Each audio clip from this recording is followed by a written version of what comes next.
Okay, we're beginning now. My name is Bailie Elizabeth Appleton, and what's your name?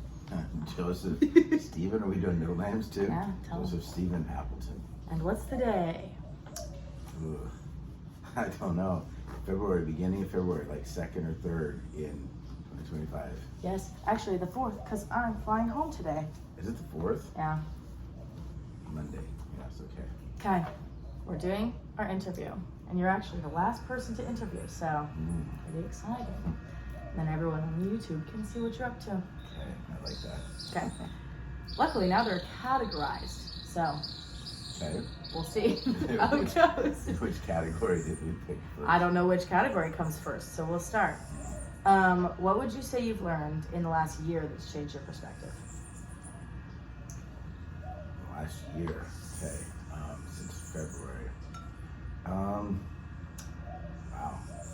I would say that just trusting that when stuff, you don't know how things are going to work out, just putting your head down and just doing the things necessary to make stuff happen.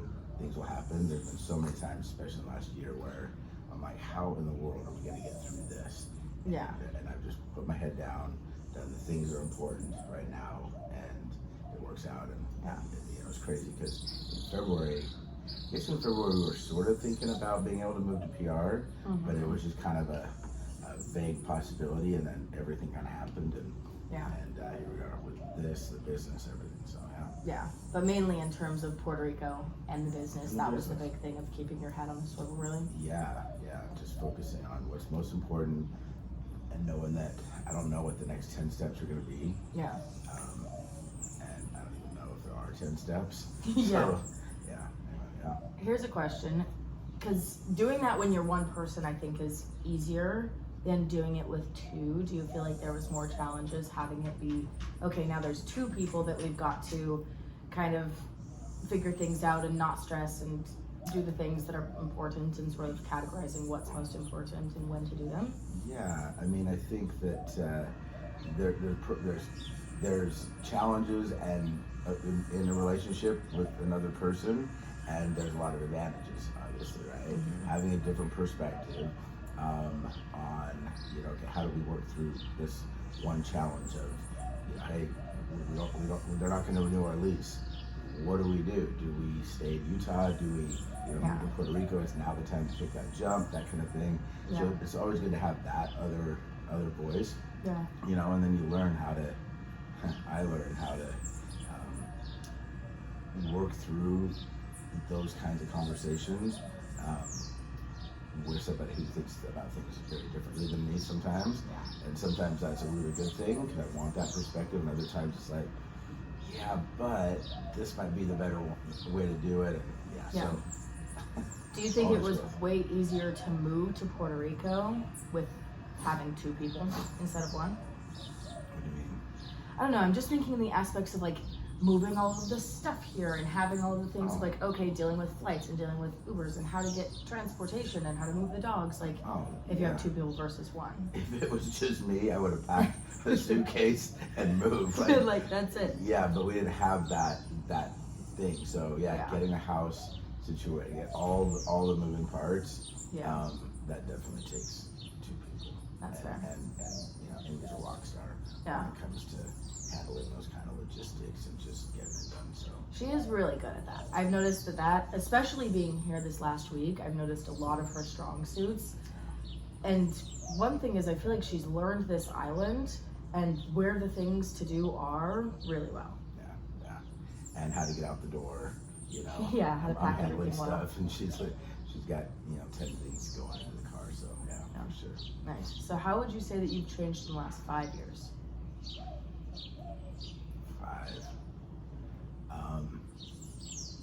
Wow, that would be 20. It's funny because 5 years ago we were just moving back to Utah from living almost a year here in PR, and having the company I was working for, closing its doors and not really knowing what the next thing was going to be. I spent a lot of time in the last 5 years not really knowing what the next year was going to be, and just kind of rolling with it. So I think that in the last 5 years, I don't know that I've necessarily changed. I don't know, but I would say just a lot of growth, just from, I guess it's change, right? But just a lot of putting all the tools to work to get shit done when you don't have an easy, clear path ahead. Yeah. You have to just figure out how to create it. I think that's probably the biggest thing over the last 5 years is putting all the tools into action. I would say. That's fair. Yeah, and then just trusting that it's gonna work out. A lot of sleepless nights making it work out. So yeah, that makes sense. So then my question is, and I think I can get the answer to this just by inferring, seeing as you moved to Puerto Rico, but what would you say gets you excited about life? Well, I would say, excited about life. I would say just having something to do with someone who you love doing it with, and having the money side of things just kind of handled, right? Yeah. And so everyone coming out, visiting, here in PR, getting to play tour guide, getting to see everyone's visits a little bit different than the last one. And boy, you guys definitely got us running. Going 3 weeks straight. Like Amy said, tomorrow we are sleeping all day. Honestly, I feel you. Casey and I have just been doing this for 2 weeks, and I'm like, I'm going home and I'm freaking napping. Nothing else. Yeah, for sure. Smoking a bowl and napping. Okay, what would you say makes you proud? My kids. In what way? Just seeing the adults that they're becoming, and I say that, I know I have Jackson, who's not quite an adult yet, but just watching him go from this little cute kid to who he is now and what he's becoming. I brag about my kids all the time to anybody that cares to listen. So it's my kids. Which I'm sure is really cool to watch. Like, I can't wait to be a parent and watch kids grow, and they start off as this tiny little thing, and then you see their personality shift this way, and you're like, oh, is that where they're going? And then they pivot and they're this way, and you're like, okay, this is interesting. Well, and it's interesting too because it's a personality thing, but it's also like all the conversations and the things that you work through as you invest your time and energy as a parent into this mini me that's not really going to be a mini me. Yeah. But you're just trying to like influence them in a way that when they're doing their life, they have some isms going on in their head that they can then put to work. And so seeing you guys do that and talk about it and be able to articulate what's working, why it's working, all that. Those are my proud moments for sure. Yeah, that's fair. And I'm sure it's also interesting just seeing like how different everyone develops. Even with the example of Alex and I, like we are probably opposites in almost every aspect.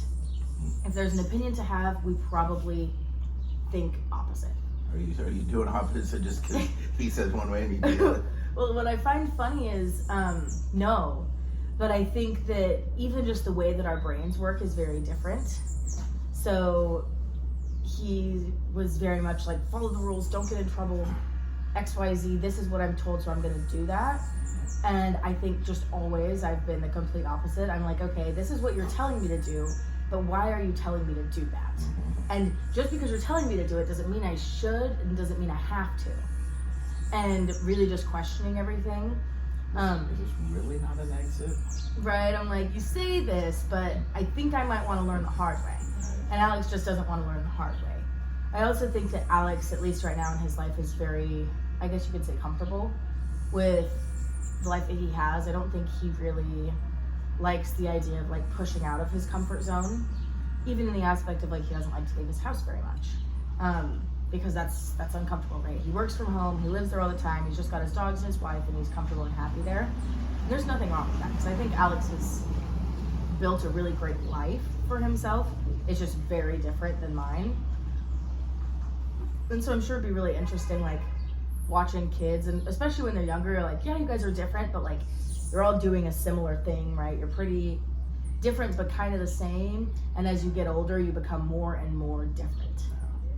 Well, Alex asked me once, it was me, him, and Sarah, we just finished like a family barbecue, and we were the last three standing, and everyone else had gone home, and or maybe there was a few off having a conversation, but they asked me something, we're talking about having kids, and they said, why would you want to have kids? Like, what's the upside? Yeah. And I was like, well, it's this. It's just having you guys around, and it's what makes all the hard times and work, worth it. And that was kind of a touching moment because I wasn't prepared for that conversation. Yeah. But it was an easy answer. Just this is what makes it worth it.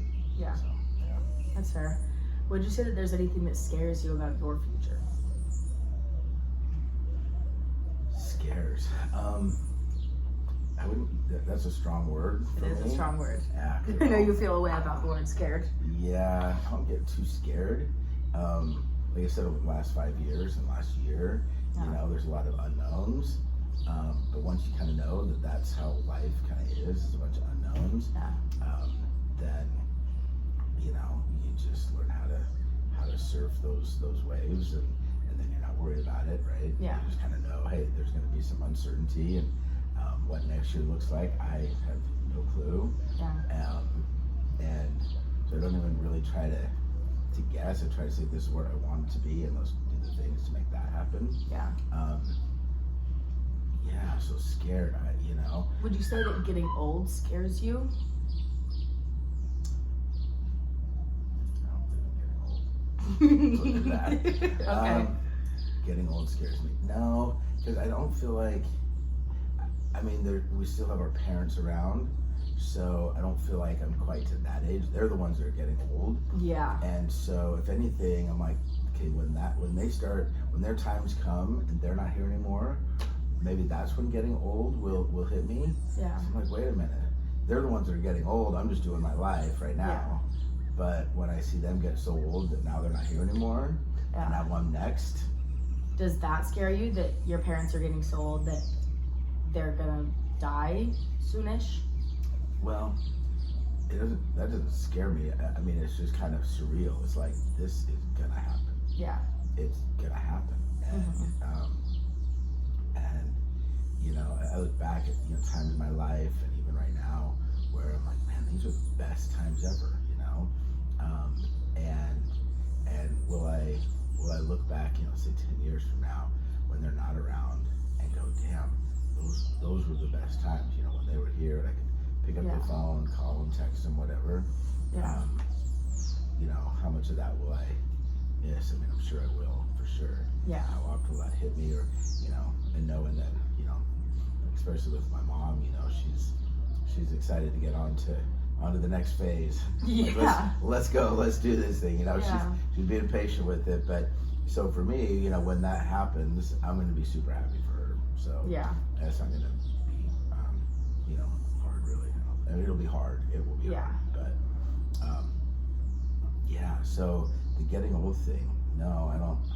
For me, getting old, like I said, this number age thing that I am, whatever it is somewhere in the 50s. Yeah. It seems so weird to me that's even a thing. So I don't think about it. That's fair, and I think maybe the thought process on that is different for men versus women. Because I think, and maybe that's not true, but I know that a lot of women are probably more concerned with this concept of getting old, right? And like, I don't know if Amy ever feels this way, of like, oh my gosh, like I feel so old, like I'm getting gray hairs, I'm wrinkling, this is horrible. Yeah. Or if she loves it and is embracing it. I think she says it very, very often, how much 40, like messed with her head. Like, babe, it's just 40. You look great. You feel great. But I think too, if you're feeling good, that matters a lot. So do whatever it takes to feel good and stay active and all that. Would you say you feel good? Well, yes and no. Like I've noticed for sure that I don't have all the energy that I used to. Yeah. Like it takes 2 or 3 cups of coffee in the morning to get me up. And but And then we do those, 6-mile hikes that you guys took us on. And I'm feeling it for the next 3 days. Yeah. So, little bones creaking here and there like they didn't used to, Yeah. How long it takes me to get from flat on my back on the floor to standing up takes a little bit longer now than it used to. I'm like, what is that? I used to I could do it in 0.5 seconds, and now it's like, okay, 2 seconds, here we go. So, but yeah, so for the most part, I feel good, but I definitely don't feel like I did in my 20s, so there's that. Yeah, that's fair. Would you say that there's a moment in your life that's been like super defining and like changed the trajectory of your life? Because I think there's lots of little things in life that really change the trajectory in some way that could be grand, even if you don't realize how grand it was. But I'm sure there are a handful of things that you're like, obviously this was. Yeah, there's a ton.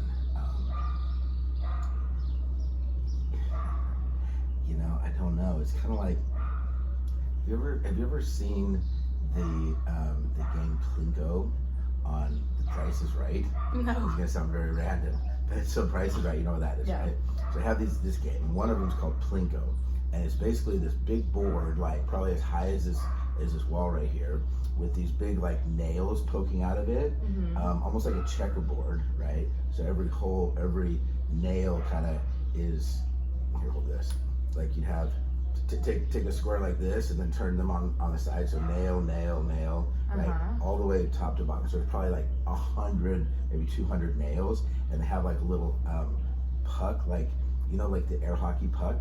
And it's yeah, so you drop it up down below, and there's all these things at the bottom where it lands will determine what you win, right? Yeah. And you can see it kind of coming down, and it hits this one nail just a little to the right or just a little to the left, and something that could be over here 1 minute, all of a sudden left, and all of a sudden it's clear on the other side of the board. Yeah. And so you look at that one little thing went just a little to the left or a little to the right that totally shot it off in this direction or that direction. Yeah. And so I try to think of like, okay, so if you're asking me like, is there any big defining moments? There's a bunch of those, right? Yeah. There are a bunch. And I every one of those little nails is one of those that determines, am I going more right, or is this the one that turns it around and goes left for some reason, kind of how you hit that. So here's a question. I don't know if I could say one defining moment. Yeah. I could name 10, probably easier than I could name one. Right. Well, do you think then, this is more of a spiritual question, I guess, do you think then that if life is like a Plinko board, that the destination or the specific notches that you're supposed to hit that turn you in a certain direction are predestined? Like you come down here with certain things you're meant to experience? Or do you think it's more like, no, everything happens and anything could happen? And I don't believe in, well, I don't know what I for sure believe in terms of like predestination, whether everything that's happening was by design. I mean, I know those are deep conversations that you could go down a rabbit hole and say, well, you feel like you're at choice, but are you really, if it was, so I don't know. I mean, I don't think I want to think that my life has already been planned out and I'm just living it, right? I want to feel like, no, I'm on that hard right edge. If you look at a stock chart, right, and every second, the stock is either going up or down, and on a graph, you're watching it, and it's that hard right edge of, okay, what's going to happen next, up or down, right?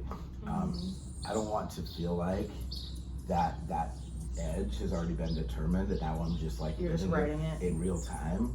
I want to feel like, like every choice that I'm making, that's important, is actually getting me to that next little Plinko.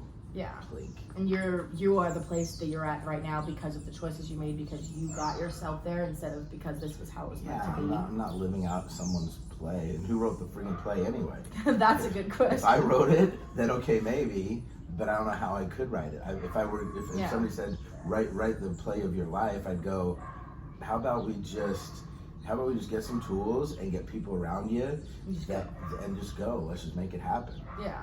Yeah. That's fair. Okay. Would you say, oh, here's a good one. What's a belief that you have that most people would disagree with?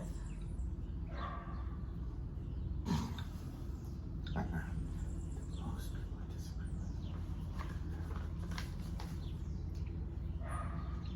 Oh my gosh. What even answer? I don't know. Let me think. I have that most people would disagree with. See, the hard thing is, most people, because I surround myself with people that have very different beliefs. Yeah. So I don't. It'd be one thing if I had like most of my friends were in the Mormon Church. Well, then if any belief that I had that wasn't part of what they believed, that would be easy to say. But Yeah. I have such an eclectic group of friends and family with so many different beliefs Yeah. that I don't know what belief I have. I feel like I'm pretty mainstream when it comes to my beliefs. Yeah. So yeah, I'm not wild out there like that. I don't think. I don't think you are either with your like beliefs and your things like that. You have your isms for sure, but I think most of them are pretty agreeable. Right? I'm like, yeah, I'll roll with that. I'll stick with it.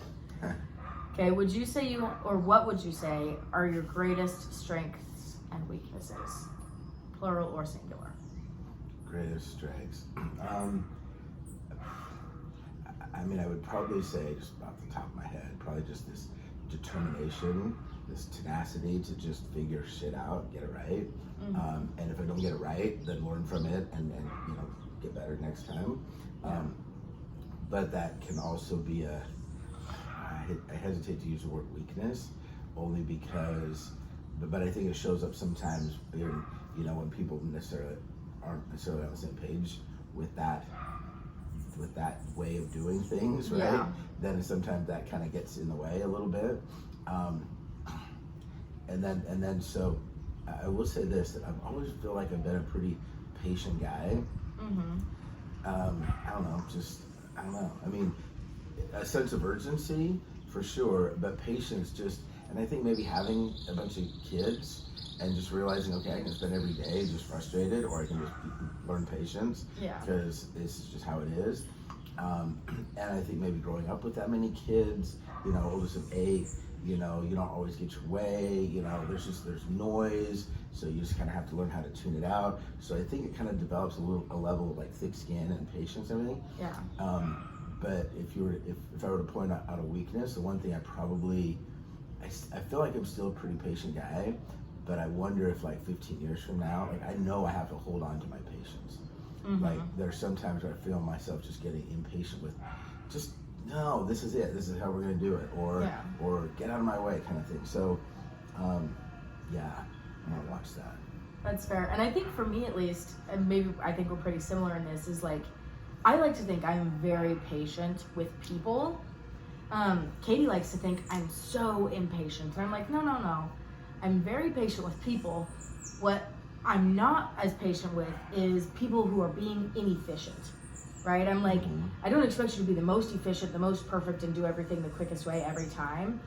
But when it comes to like lines being unnecessarily slow, my legs fall asleep. Okay, keep going. Right, like lines being unnecessarily slow, or people just doing things in a completely inefficient way, that's where I'm like, okay, I'm not even gonna like sit here and get mad at you for being slow. I'm just gonna go around you. Yeah. And I think sometimes that can be like, oh my gosh, there you are being impatient, and I'm like, I don't know. I just want to be more efficient than this person, and they can have their slow path, and I can have my quicker path. Yeah. I'm not forcing them to come with me. Yeah.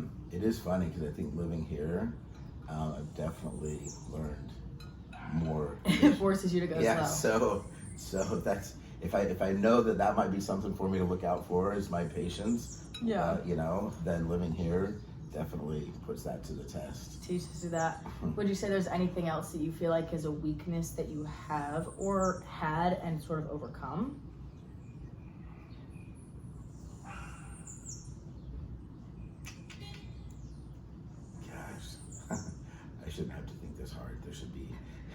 I'm sure anybody that ever watches this is going to go, I got a list of weaknesses right here. Just pick one.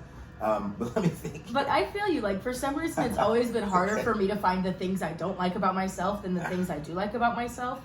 Yeah. Which I'm like, maybe that is my biggest problem. Yeah. I say that a lot. I'm like, maybe my biggest weakness is that I don't think I have any weaknesses. Right? I can't easily come up with my list. Right. But is that a weakness, right? Right? Could be. No, shit, I don't know. Weakness. This shouldn't be this hard. Right. Come on. Here's a random thought, though. I wouldn't say this is a weakness that I Hold see this in for me you. for a sec. Yeah. I'm like falling in Just. this couch.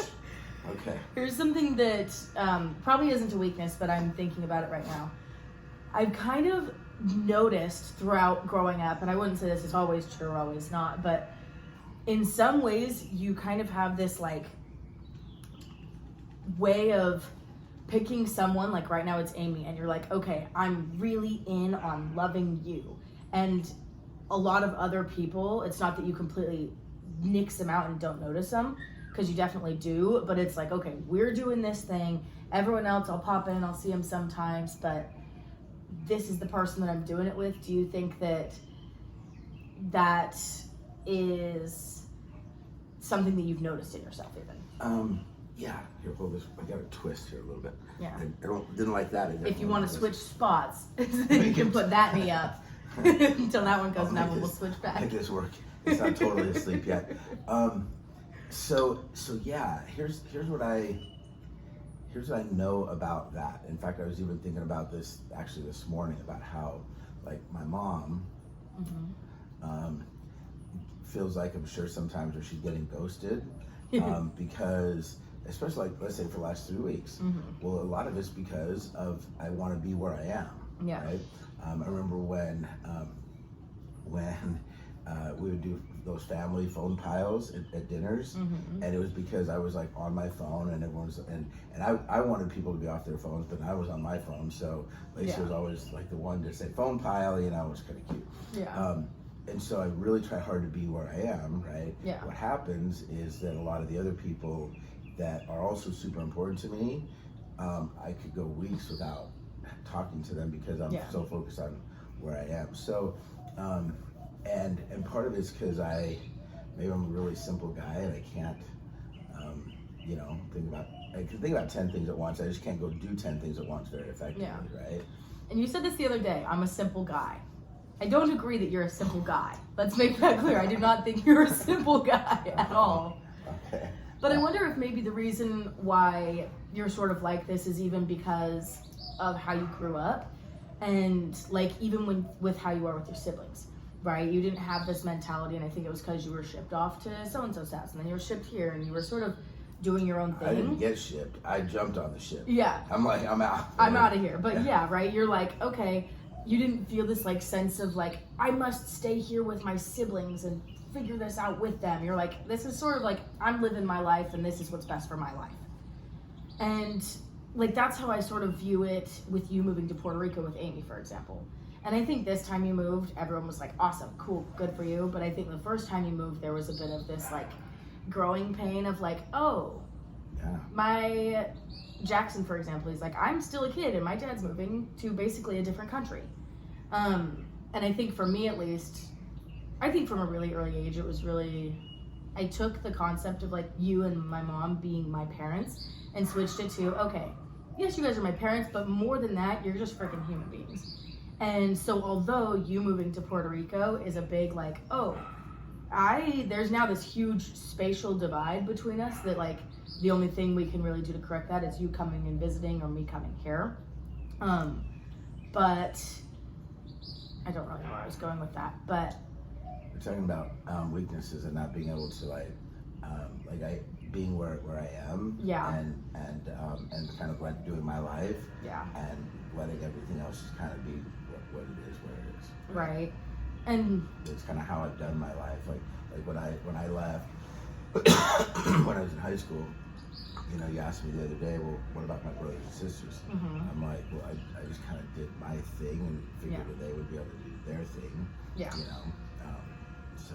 And that's a big thing with yeah, how I was like, okay, I'm okay with you moving to Puerto Rico because this is your life, and I expect you to do whatever it is that you need to do to make yourself happy. And if that is living in Puerto Rico and being by the beach, then freaking awesome. I don't expect you to have some obligation to stay exactly where I am just because you're my dad. No, I can understand, even though I haven't been through it necessarily, not really, where, you know, a parent is like, hey, you're always there, and then all of a sudden, wait, you're moving? I would imagine that would have an unsettling feeling like, wait a minute, like my foundation of the two really constants that are always here, even if they're just down the street and haven't seen them in a few months, but they're like right there, that foundation now shifted. Yeah. I could see how that could be very unsettling and very just kind of I wouldn't say a turning point, but just a realization that, you know, I don't know. I mean, I can imagine a lot of ways that it would make me feel, and I know all the kids kind of felt different ways. And I think for me, you know, looking at kind of that time, there's a lot of reasons that it made sense. Yeah. And looking back, I think it was the thing that really cemented mine and Amy's relationship, because we were getting sabotaged left and right. Yeah. And you know, and that was hard. That wasn't a primary reason. Yeah. That wasn't the primary reason, but it turned out to be a reason. We didn't really have that term at that point because we didn't really fully understand it. Yeah. But coming here, having this be a cocoon of happiness, everyone coming out, visiting, you know, doing all of that, us going back out there, and then going back to Utah. Looking back on that, it was easy to kind of define it as, hey, that was a game changer for us being able to come here. Yeah. And I know it took a little bit of a toll maybe, or an emotional awareness of, oh shit, you know, I'm not right down the street from my kids. They're saying I'm not right down the street from my dad. Yeah. I know Jax definitely expressed that to me. Yeah. When we were at Black Sand Beach. Yeah, I was gonna say, do you think that there's gonna be any long-term effects for mainly Jackson and Lacey, of you living here for like the pivotal points of Jackson's life? But I think even part of that is just you and mom being divorced, right? And living in separate households in itself is a big adjustment, but... Well, I think that that us living here is a byproduct of the living arrangement that me and their mom have. Yeah. The kids there. I mean, they don't live. I mean, when they were living and going back and forth, that was a pain in the ass. Totally willing to do it, but then when you know, Lacey and Jack were like, I don't want to live out of a suitcase. I don't want to do this back and forth thing, and that was kind of being pushed to, hey, it's better if they just stay here. Yeah. Well, then that kind of played itself out, right? Yeah. It wasn't like, oh, we're doing 50-50 back and forth, and all of a sudden I up and went to PR, right? Yeah. That was kind of already happening. It was like, well, shit, if I'm over here and I haven't seen my kids in a month, you know, other than phone calls and maybe occasional whatever, and it's not for lack of trying, right? Yeah. then maybe, you know, it doesn't matter. You know, where we live. We can live anywhere. So anyway. Yeah. Would you say in any ways you are your own worst enemy?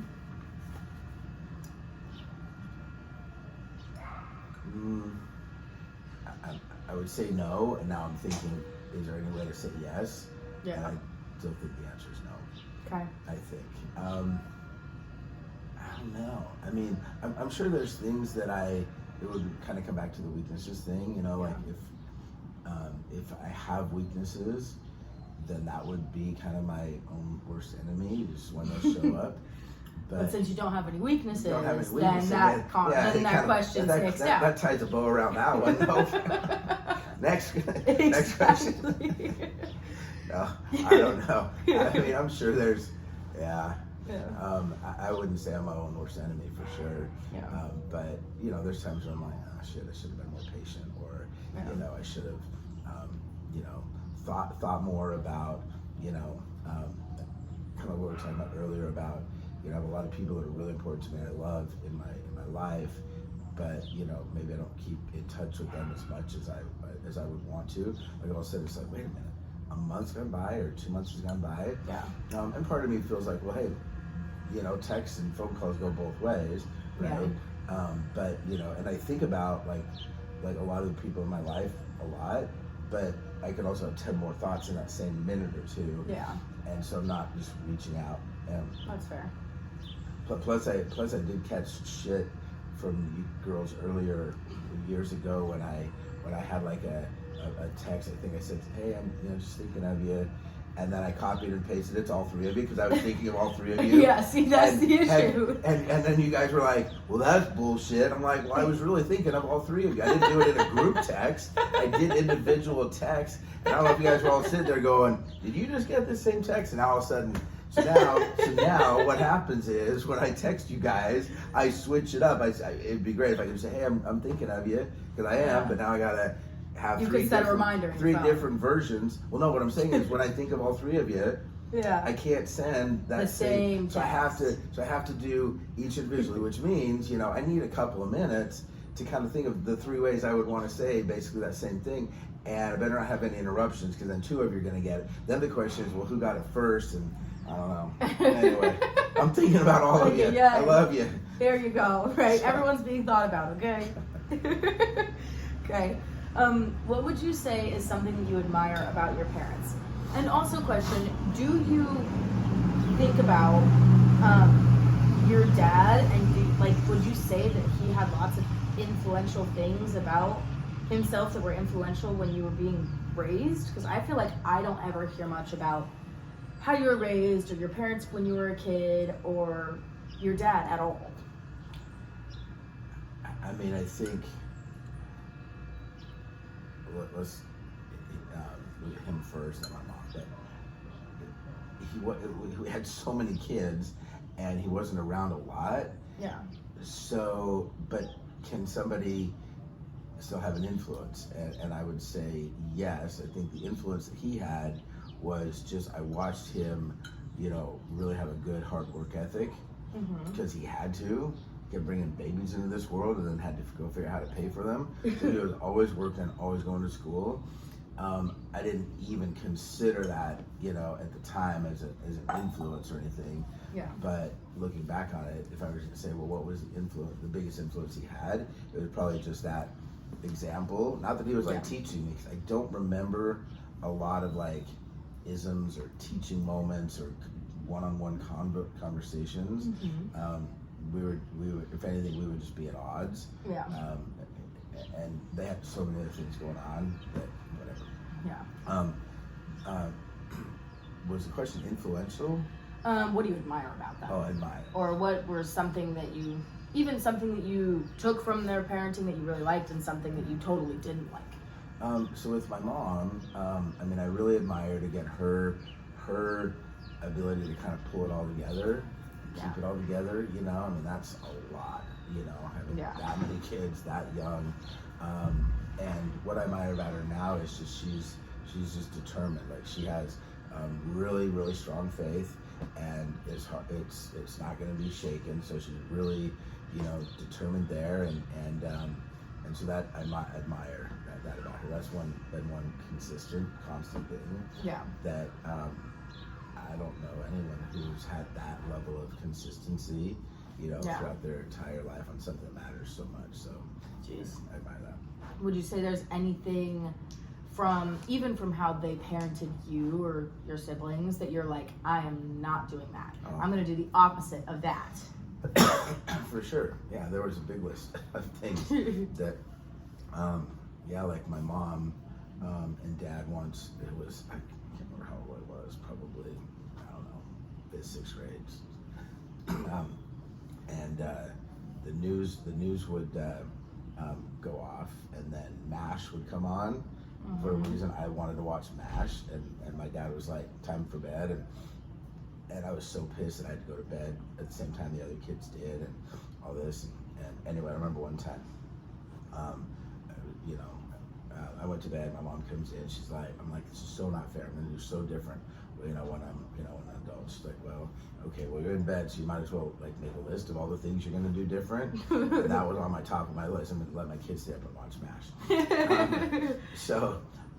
But yeah, so I started thinking at an early age, I guess that's the first time I can remember it, just that I would do it different. I would do things differently, Yeah. which is probably why I would like run away all the time and, forge my own, way and go be Grizzly Adams, or I'm gonna go, live off the land or whatever. Like I was just constantly I'm gonna do it my way. Yeah. And it's interesting, even like growing up with how you guys raised us and seeing the things that I was like, yeah, I'm totally doing that, or I'm totally not doing that.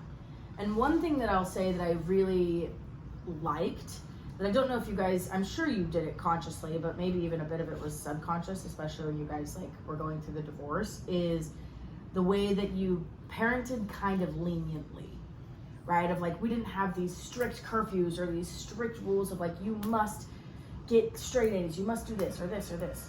And you guys gave us decent amount of room to fail,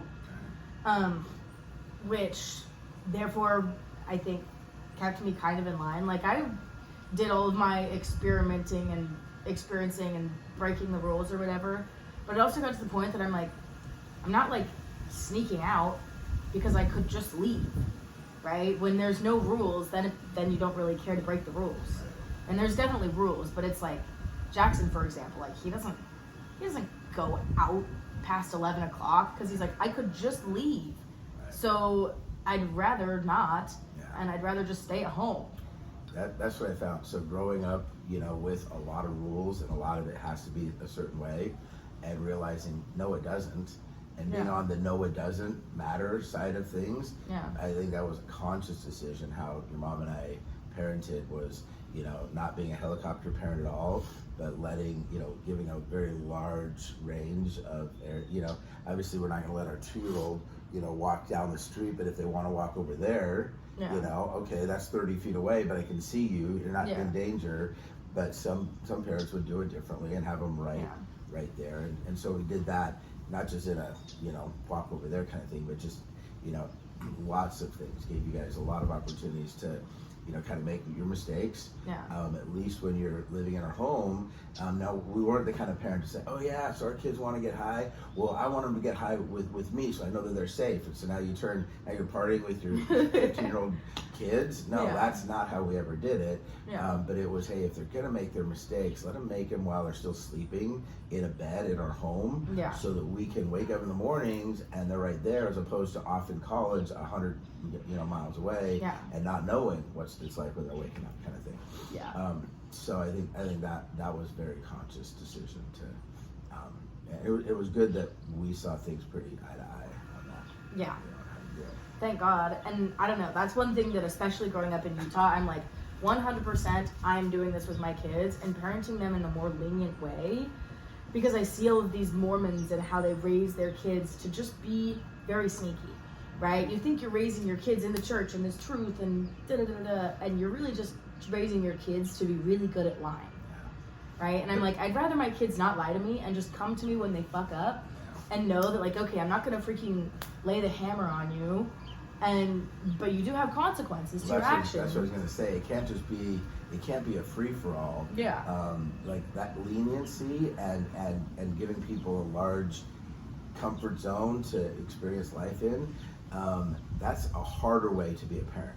It's harder to parent that way, because it would be easy to say, don't do this. Well, why? Because God said so, and the church, so all of a sudden you've got this very strict, confining way of doing things. You've got your rule book, it's written out, talk about it all the time, as opposed to, okay, well, let's talk about why not to, have sex at 13 years old. It's not just because God's going to punish you, make you go to hell.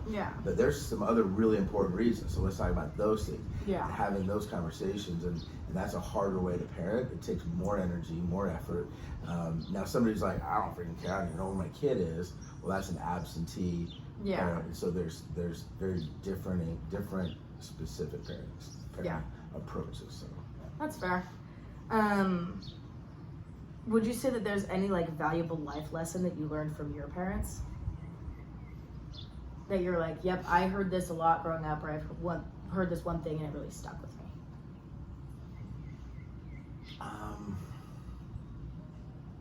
You know, it's funny because I think that, I mean, not for my dad, but for my mom, like she kind of had certain things that she wanted to have done a certain way, just because she was really into the Mormon church when I was growing up around there. So what was the exact question again? What was the most valuable life lesson you've learned from your parents? So I would say question everything, because I'm looking at this going, it doesn't have to be like this, no. And so I would say, I don't think that's the lesson she wanted me to learn. she wasn't trying to teach that to me. I'm sure there were many times she like, stop questioning everything, right? Yeah. I mean, I'm sure she thought it was cute that I was questioning some things sometimes, until she was like, no, just because. And so. Did you notice from a young age, like, that I was questioning everything? Like, would you say that's a perspective that you have? Is that I was questioning everything, or was it more just like Bailey's just kind of doing whatever she wants and kind of breaking the rules and less questioning everything? Well, I don't know that you were breaking rules. I think you were testing lines. Yeah. You were like, okay, you know, they said this is hot and don't touch it, but how why? Hot? How hot is it really, and why is that important? And really, so you're just testing lines. Yeah. You know, and so once you know that, you're like, okay, well, this is, you know, someone testing lines, and you know. I look at like Miley and Lulu, for example, right? Yeah. Lulu, if you tell her no, she's like, okay. Miley, you gotta like look her in the eye and go, stay. She's like, really? And then she was should I know? Yeah, but that's come from her testing a lot of lines, you know? So just different personalities, right? Yeah. But so I think, but so in that regard, I think you and I are a lot alike, just from that, you know, testing a line. Does no really mean no? Yeah. Is it a maybe? Is that really an exit? Because it said not an exit, but then I made it an exit. So now whoever put that sign up isn't letting that door live up to its full capability as a door, because it can actually be an exit. There you go. So who put that sign up there and why? Exactly. Because it is an exit. It is. Also, if there's any of these questions that I'm asking that you want to know from me, you can ask. Oh, okay. Okay. Would you say that there's a place that you hope to be in 10 years? That you have like a goal of like, this is what I want to do? Well, I can tell you what I want in 10 minutes. I want another cup of coffee. Can we pause this and come back? We can ring a bell service. Oh. Do you have your phone? Oh, yes. Hey, hold on. We'll need to have another pot brewed for us. Mm-hmm. Are we out? Yes. Okay. Maybe I want an energy drink. Last sip is not delicious too? Well, it's cold. Hang on a second.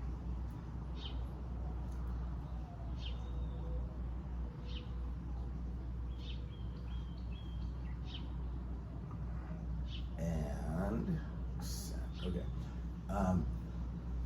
Where do I want to be in 10 years? Yeah. Gosh. I was gonna say kind of right here, right? I figured that would be your response. Really? Like right here, like love my kids, love where I live, love our relationship, you know, maybe to be able to spend more time together. But I know that everyone has their life, and you know, we're here, and so everyone coming out here and having that week-long or 2-week-long vacation one-on-one with my kids is great. Being able to go back to Utah every 3 or 4 months.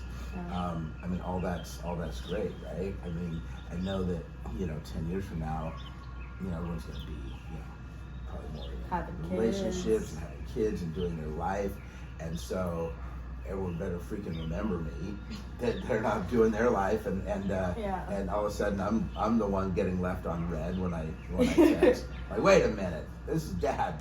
Don't ignore me. Yeah, here's a question. Do you think that there's a possibility that when like all of us kids start having kids, you're going to feel this like pull to move back to Utah because you want to be a bigger part of your grandkids' lives? Or do you think it'll be more in the aspect of like, oh, well, they'll get to come out here sometimes, I'll get to see them sometimes? Or do you think it'll be hard every time you pop in being like, oh my gosh, last time I saw my grandkids, they couldn't walk, and now they're walking and talking, and they're 3 years old. Yeah. So it's funny. You see a lot of times like these Hallmark Christmas shows, right? Mm-hmm. Where, you know, the star of the show goes back to their, you know, their parents' house for Christmas, you know, and they're not like they're not just down the street, right? Like it's a vacation to go there, right? Yeah. And they come in from all, you know, over the country to go spend time at their parents' house for the holidays. And I'm like, and I remember watching those things and going, what if that's me and my kids someday? What if they all end up freaking moving to different places, and it's not just a, hey, what's everyone doing on Saturday? Let's have a barbecue kind of a thing, right? Mm-hmm. And so looking at in those kind of shows, like the grandparents going, oh my gosh, you know, it's been, you know, 6 months or a year or whatever. I think that we'll see if we do live for the next 10 years, the way we're doing it now, or we're back in Utah 3 or 4 times a year, always there. We're not going to be there to watch their first walks, but we'll be there close right after, right? Yeah. And then the trade-off of having a cool house for them to come out and explore and be a part of all that. Yeah. I mean, it's different than what, you know, some families might look like, where they're right in the same valley and they never leave. But when you guys were all making posters of where you guys want to go, and you were writing your defection letter to the U.S. government and saying, I'm going to go be Canadian. I'm like, wait, everyone's freaking leaving? Not just leaving, you know, Utah, but leaving the country? Yeah. I remember just thinking, oh, well, okay, I guess we're going to have to work a little bit harder to, I think what's going to be hard is if we're doing this back and forth to Utah thing, and somebody moves away from Utah. Yeah, then when do you see that? Yeah, then you have to do it back and forth to wherever. Yeah, that gets tricky. Okay. And I don't know, I just think about like my grandparents, for example. And like your mom lives in Utah, so I see her sometimes, I guess. But like, I don't feel any type of relationship ties to any of my grandparents, right? I'm like, meh, whatever. Babe. Hello, hello. Thank you. Yeah, like I don't feel drawn to any of them, right? Like if Granddaddy or Grammy Gale or your mom passed away, I wouldn't be like, oh my gosh. Yeah, I think the saddest part would just be seeing you being sad. Well, think about how often you ever see them, though. Right, Once but does that make you sad, the concept of your grandchildren not being affected when you pass away? I would see them more often. You'd hope you would, but if you live in Puerto Rico, would you really? Well, the only time that would really change is if they moved away from Utah. Which they will. Right. So then it would be either a separate trip to wherever they are, you know, California, or it'd be hey, let's go pop into California and then we'll go to Utah. Yeah. Like we'd leave for longer. Yeah. I mean, that's the nice thing about being in Puerto Rico now compared to when I was here before, because I have to make my days 183. Yeah. But that means I can be anywhere else 6 months out of the year. Well, when I was working and speaking on the road, I had to be there, so I couldn't be in Utah like I expected. But literally, if we wanted to be anywhere, half the year we could be anywhere. Yeah. So you know, it does make it easier to see the kids. So as long as you know money's okay and you know you can make that work. That's fair. What do you think the world will look like in 50 years? 50? Yeah. Oh, we will have flying cars. You think so? We better. I don't know if that'll ever be a thing. Why? Seems like a terrible idea. Why? Because then would you still have cars on the ground too? Well, yeah. Because imagine there's a crash 10 feet above, a big crash, Well, the boom, only way. explosion, lands and crashes onto the freeway where there's a bunch of other cars. Now you're doomed. True. A 2-person collision just went into a However- 10-person collision. However, the only way that would happen is once we have drone technology dialed in, and now you can make a drone big enough for a person. Because you've seen those drone things in the sky where there's 100 of them and they're all in unison, not crashing into each other. Yeah. Okay. So if you could do that with cars and people, now you don't have crashes anymore. Yeah. Now, granted, if a drone goes rogue, you know, or runs out of battery or something, but they wouldn't be allowed in the matrix of the drone. Like, you're not charged, you know.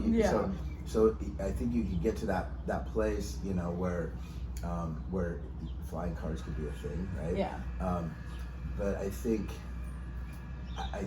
society, like humans in general, like, does the evolution of technology scare you?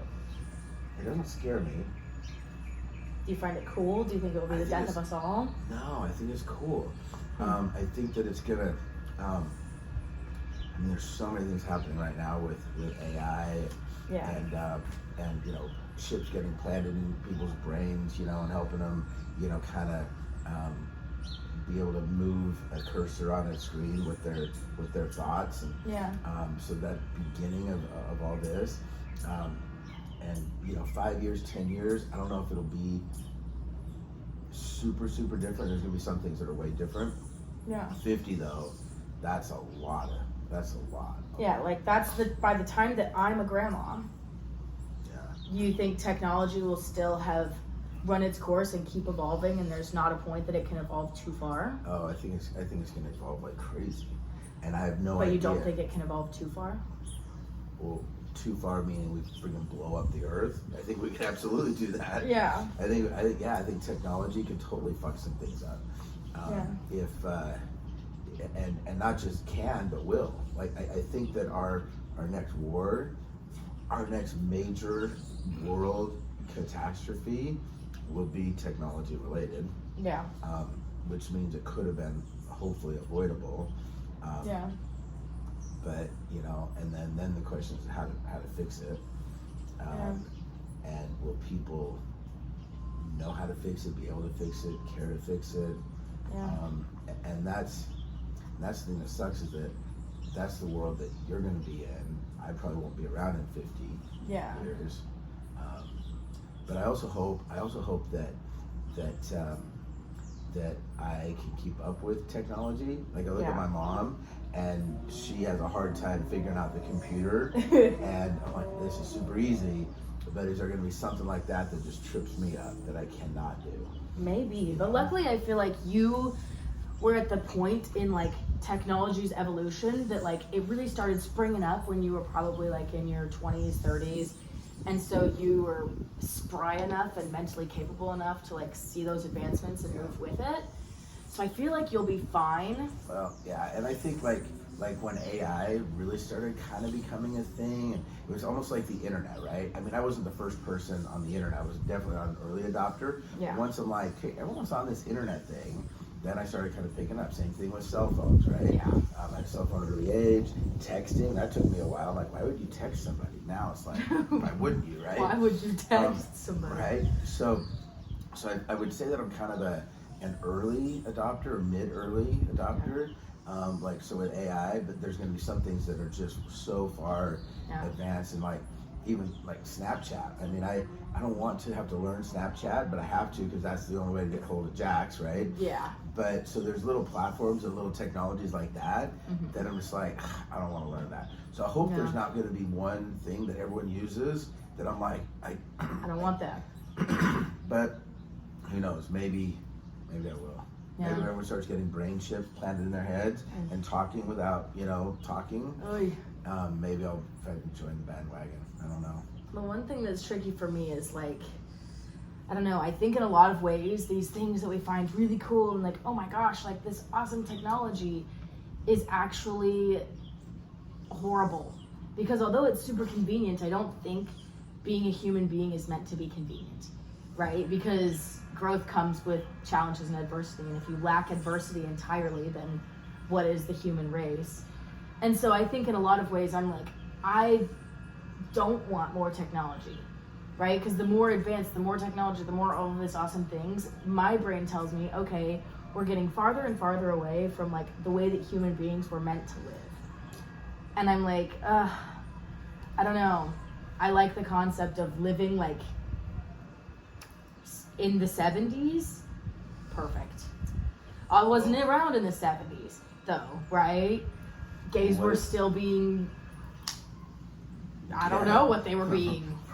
Yeah. So definitely not pros and cons. Not but... good to be a gay in the 70s. Although some gays would say, "Oh, that was the best time ever." You know, here's what I wondered. You know, it's just like the evolution of like Neanderthals. Yeah. You know, and now we have humans. You know, are we a species that will eventually get replaced by a better species that might have a little bit more? They won't call it artificial intelligence at that point. They'll just call it like intelligence. And those little human Homo sapiens, they didn't know what they were thinking, and they made a bunch of bombs that would blow up the earth, and we just took that out of their control, and we just let them slowly die off, and we put and now we're the ones running the world. Who knows?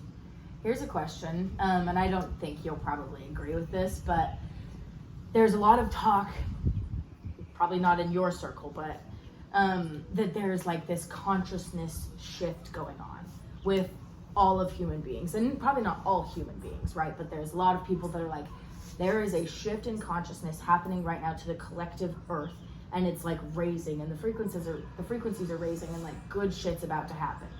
But there's also this thing of like, it has to get really bad before it gets really good first.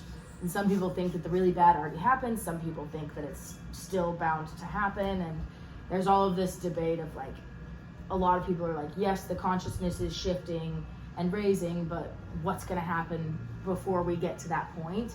And is that actually happening? And if it is, how would people be able to tell? Right. Like I said, I think consciousness, everyone can call it different things. I think that consciousness is an awareness of kind of what's happening, and kind of like I said, an awareness. It's not just like, life is checkers and it's ones and twos, but there's a lot going on, a lot of complexity, and kind of that awareness of that. Then I would agree with that, but then what's driving it, right? Yeah. Or are humans responding to it? I mean, I really think that technology is progressing faster now than it did, like you look at like the last, let's say, 2 years, and then you go rewind 30 years ago and you look at those 2 years.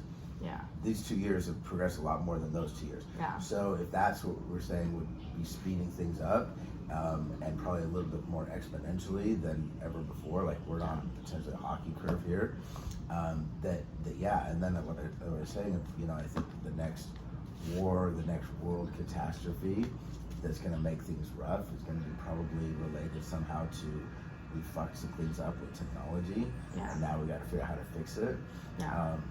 And hopefully the fix is how to do it. But I think people are more aware. Yeah. I know that there's a lot of people that are on this like doomsday train of like constantly emergency prepared. I am not one of those people. My plan is, if things really get bad enough that I need to be defending myself and stacking up waters and the world is going to rubble, like I'm gonna just go ahead and sedate myself. I don't need to fight to be in this destroyed world.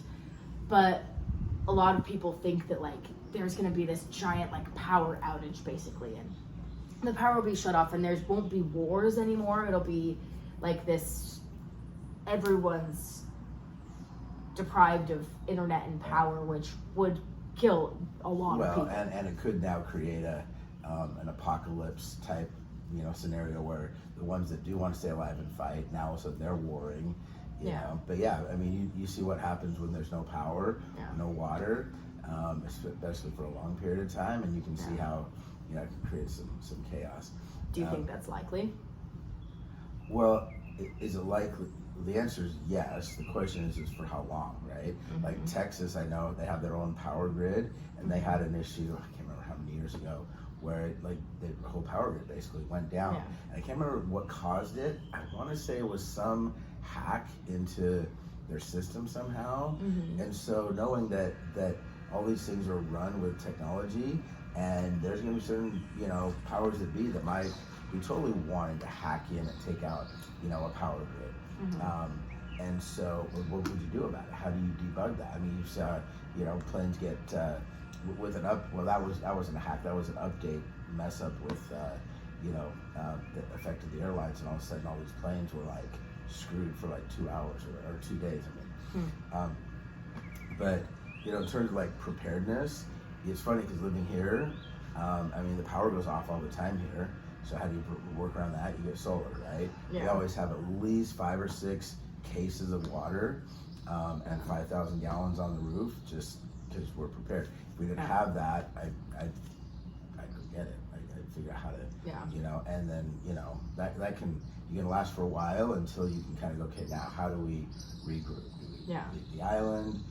So if there was something like that, I think there's a certain amount of emergency preparedness that's good to have. Yeah.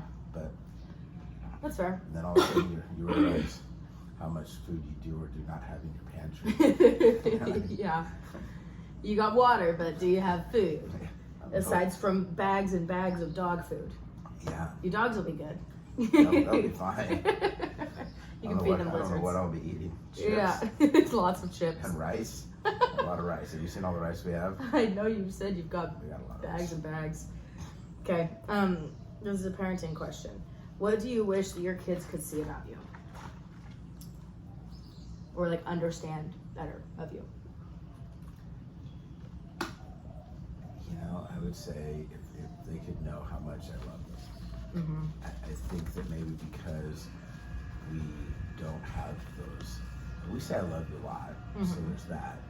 But do they really know how much I love and adore them? Yeah. Especially, with me being here and them being in Utah. Does that, hopefully doesn't bring that into question, but if they, do they really know how much I love and adore and am proud of them? Yeah. Yeah, if there's one thing I want them to know for sure is, because I know, I think that knowing that your parents love you and are proud of you, I think that's a settling, grounded feeling to just know that, hey, I don't have to question that, right? Yeah. I see people that are at odds with their parents, and they don't feel as grounded. Yeah. So I would want them to know that. Does it make you ever wonder or feel like you should tell them more? Well, now that you're asking me that, the answer is yeah, because we say love you a lot, but love you isn't like love you bye on a phone call is very different than, hey, I want you to know that I love you. Yeah, exactly. So, yeah, I think having more conversation, because it's not something you just can say once and just assume that everyone, knows it and remembers it. That's not how that works. Yeah. So, yeah. That's fair. Okay, good food for thought. Yes. I like that. Okay. What's one thing about your relationship that you really cherish? Or several things. About my relationship with Amy. that I love and cherish. I love that we have the resiliency that we have, that, even if there's something in the course of a day that we are at all sideways, like we bounce back super easy, right? Yeah. There's no grudges being held. There's no, waking up for 3 days straight pissed off about something that happened last week that, didn't get worked out or whatever. That's probably one of my number one things that I like, is just the resiliency. Yeah. Especially when you got a lot of moving parts, it's always easy to not see something eye to eye, or,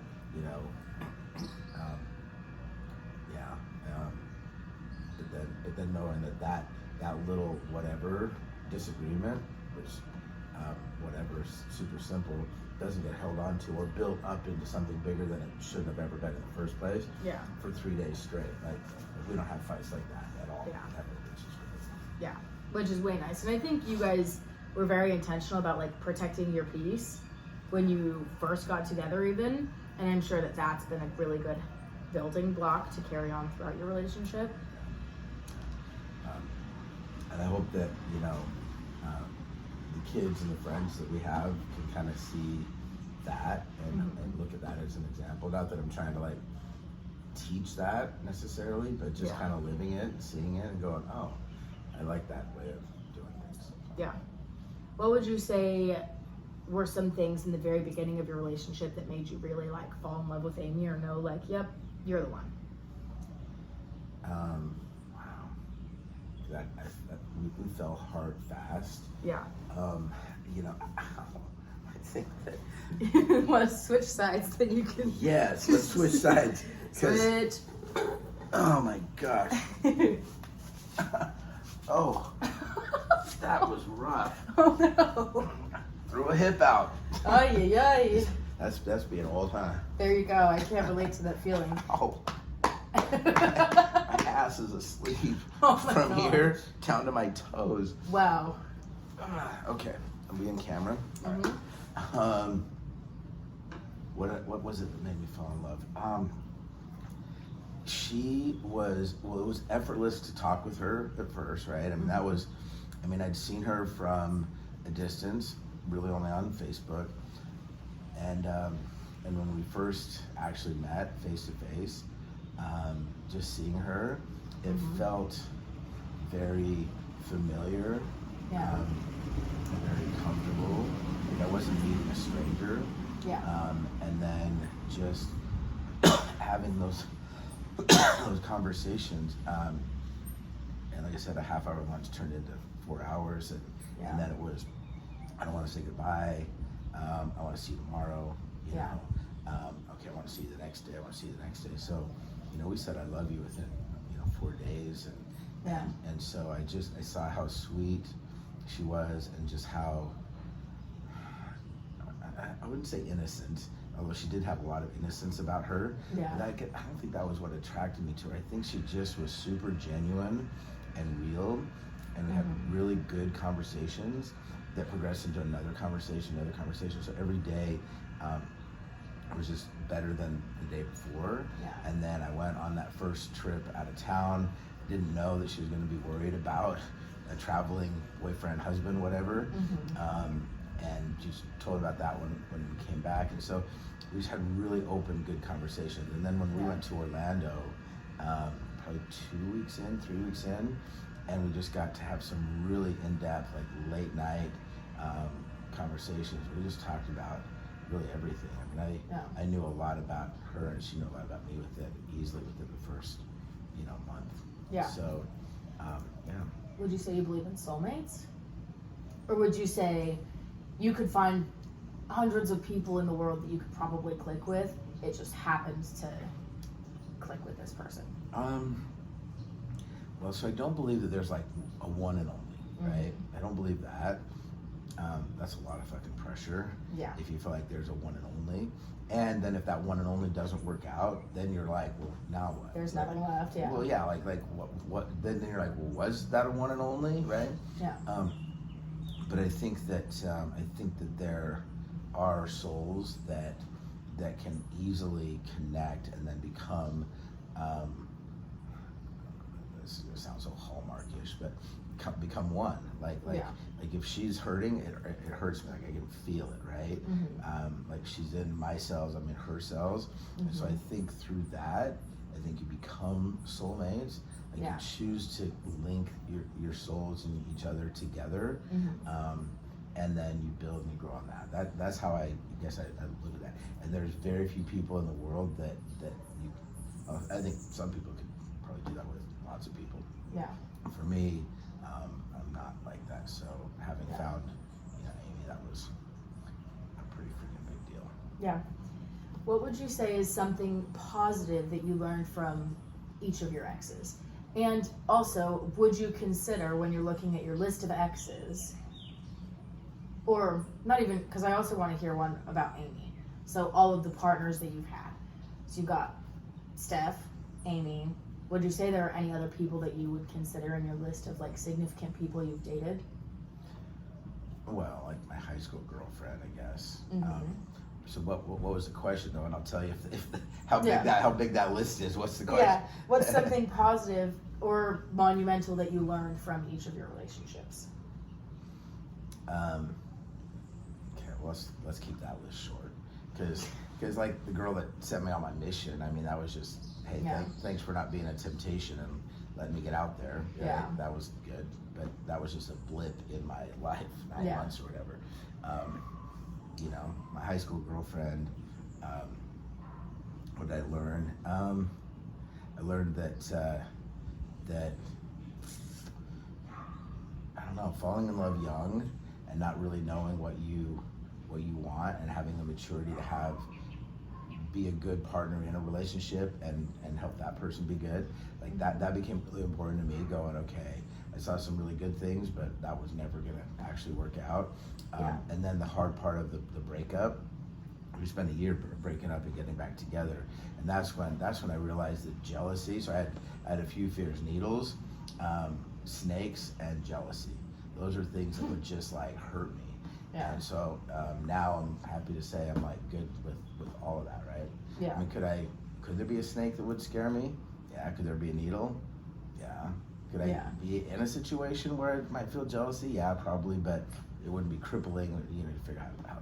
So that was what I learned from her, was, that was something I wanted to overcome, right? Mm-hmm. From Steph, I can't pick one thing. What did I learn or get from that? There's so many things. How would I pick one? Right? It's 20 years of your life.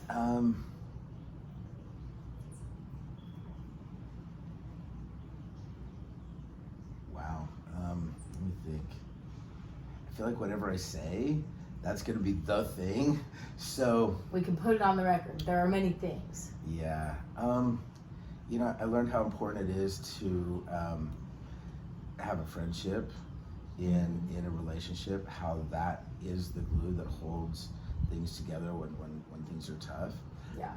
I learned how important it is to let shit go when it doesn't need to be big shit. It can be little shit. Mm-hmm. I learned how important it is to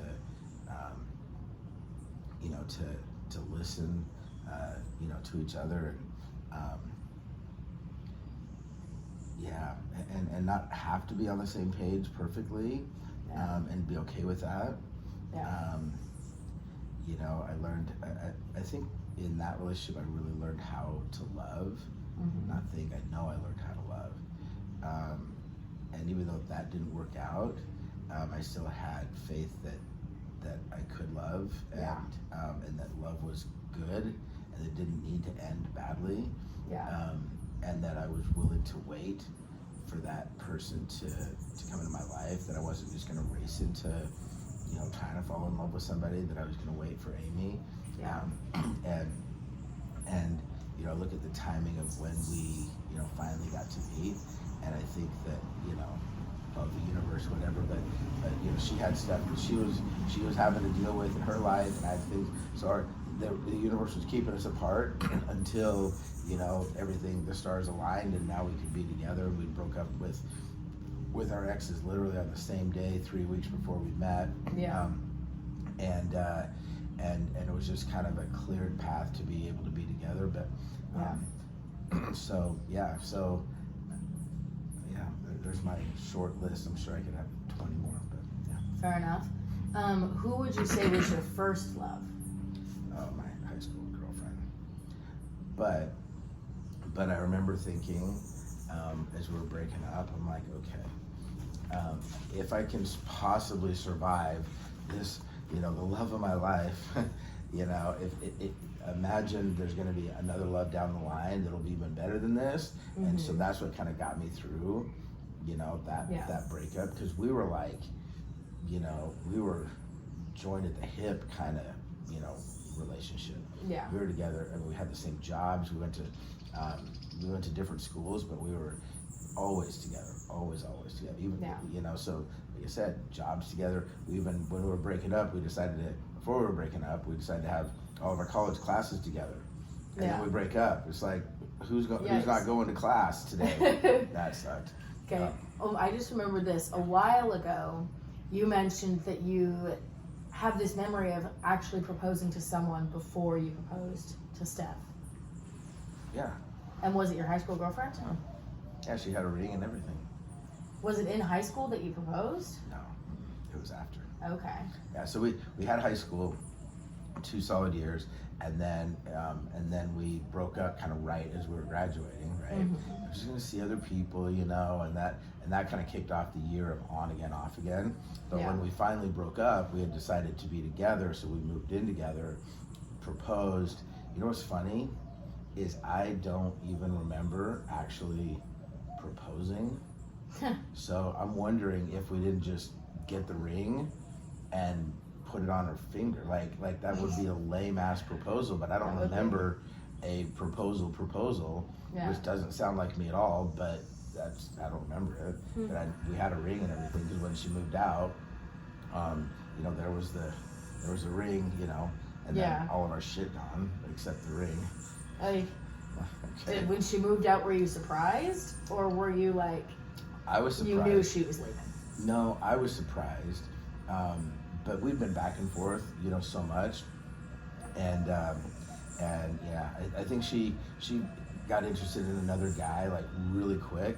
Like I was out of town, and she had kind of sort of met this guy, and I don't even know the story, and I didn't care to know any of it, but I think it was just, I think we weren't really fighting that I remember, but I was getting I was getting into a business that her dad, it was like a network marketing thing, and her dad was like anti that. He's like, if he goes down that path, it's gonna be the worst thing ever.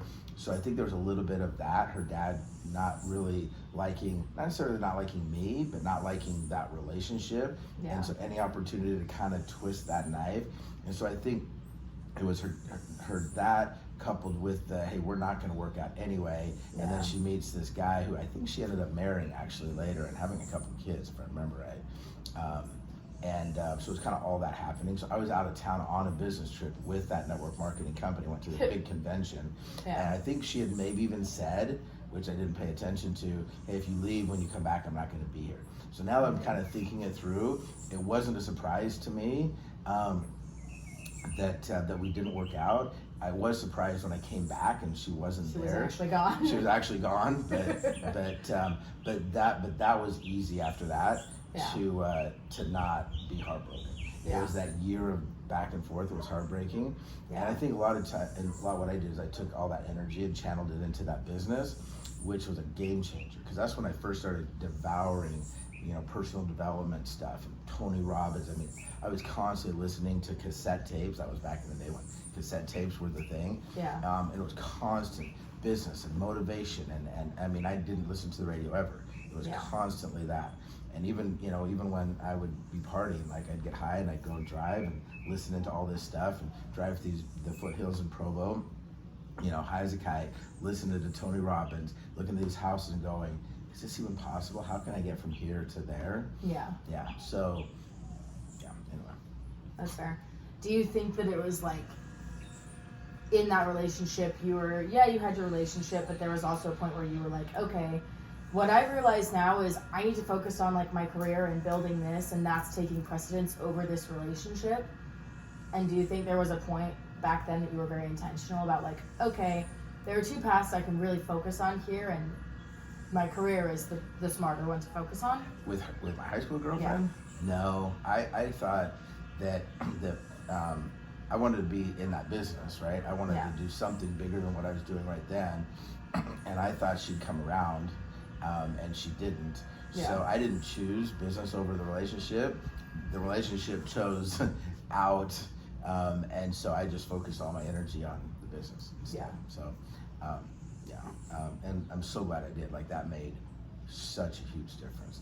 Yeah, if you were talking about a pivotal time, that was one of those Plinko ones that set my life in a very different direction. Oh yeah. Very different. Do you think there's some alternate reality where if she stayed, you would have stayed with her and had kids with her? And oh God, yeah. I mean, that would have so sucked. I love the life I have right now. I would not have liked that. But yeah, I mean, we would have gotten married and had kids and freaking, I don't know, it wouldn't have been this life for sure. No, it's always crazy to think about. I love life, even though it didn't like go the way you could have ever thought it would go. Kind of like Plinko. I mean, I ended up on the freaking prize, so you know. I guess we're still playing Plinko, right? Yeah, you're still in the Plinko. Yeah, but you know, I mean, every little, you know, click is like I mean, I'm grateful for where I am. Yeah. Would you say there are like some specific values in your life that you're like, yep, I'm sticking by that. That's like a huge value for me. yes. The answer is yes. What are they? And I think being kind, being nice, is one that I always want to have, right? I think being real and being honest with people. I think that's something that's really important. What was the exact question again? Just values that you think are important Oh, that I think. to live by. Yeah, just be cool. Don't be an asshole. Be cool. What would you say is something that you love about yourself the most?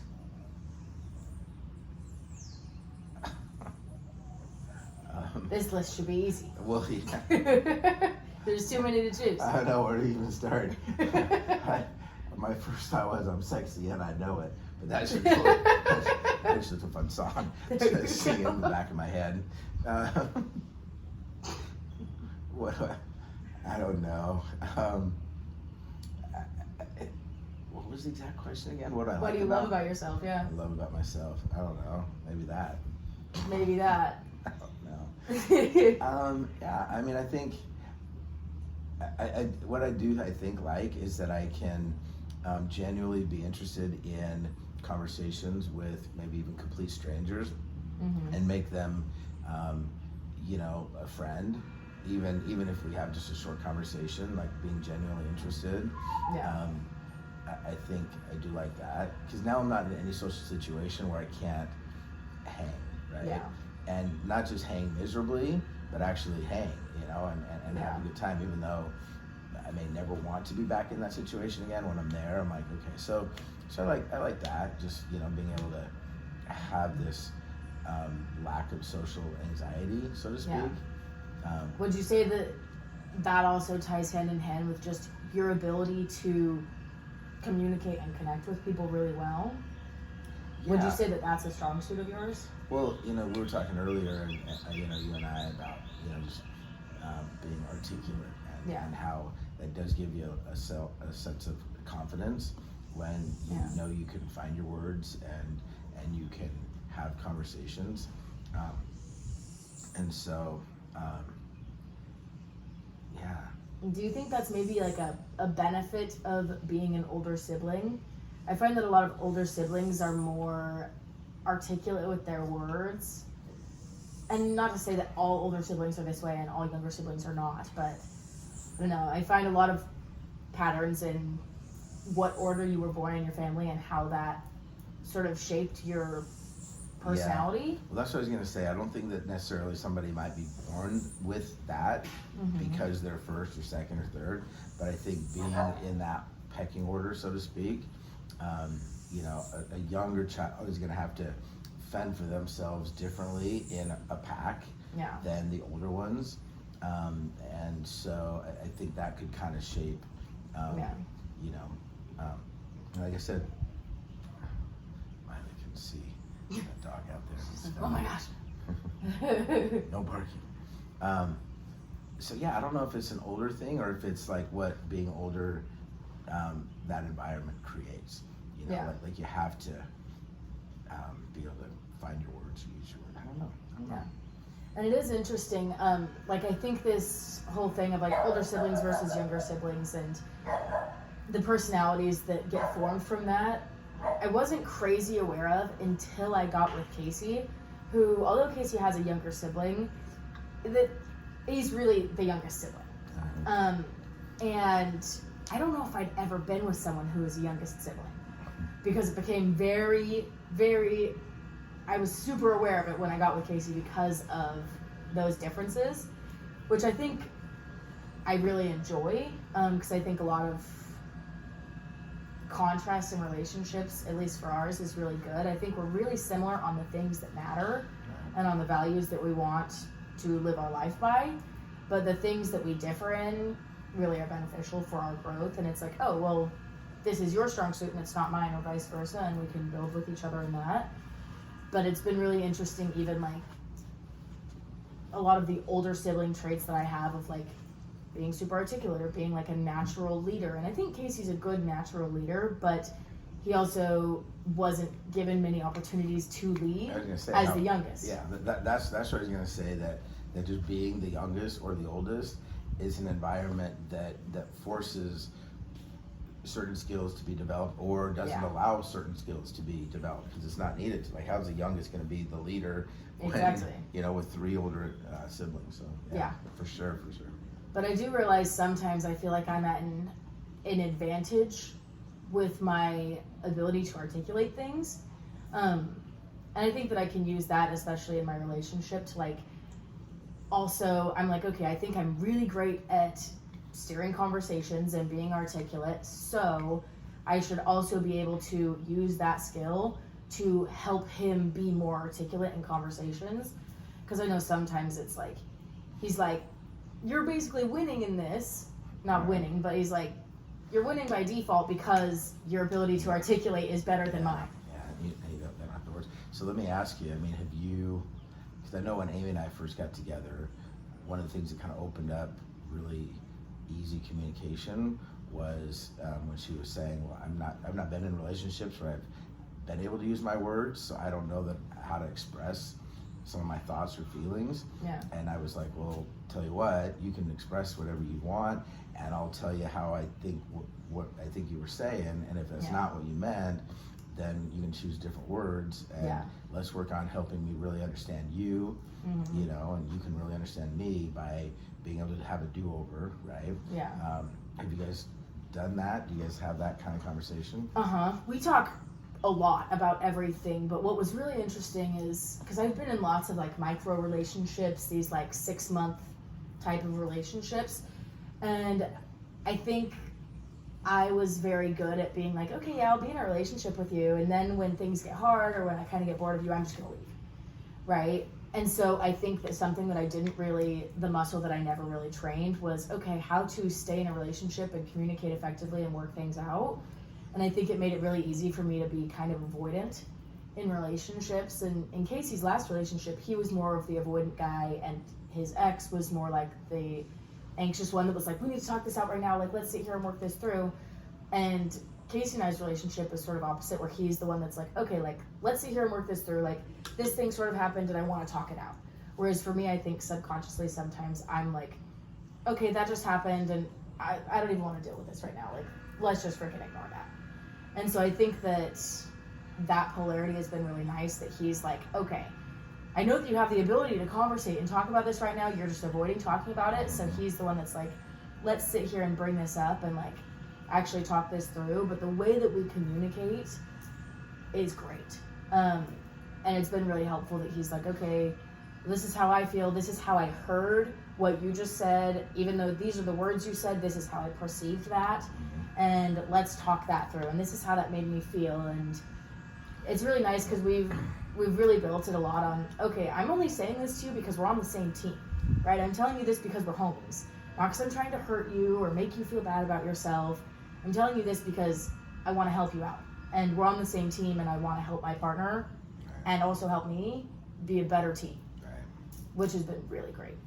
You know, I think sometimes, that's how a team is built, right? And you know, husband, wife, boyfriend, girlfriend, there definitely are a team. And you know, you've been on football teams. I mean, you know, whether it's offense or defense, if you're not talking to each other during the huddle, in the play, you know, even, you know, if you're defense and you're not saying, okay, I got him, number 43, you know, you're not having that, you're just silent, you're gonna get crushed, right? So communicating and talking through in, you know, in a huddle when it's easy, or once the play's going, you know, having that ability to communicate is critical, right?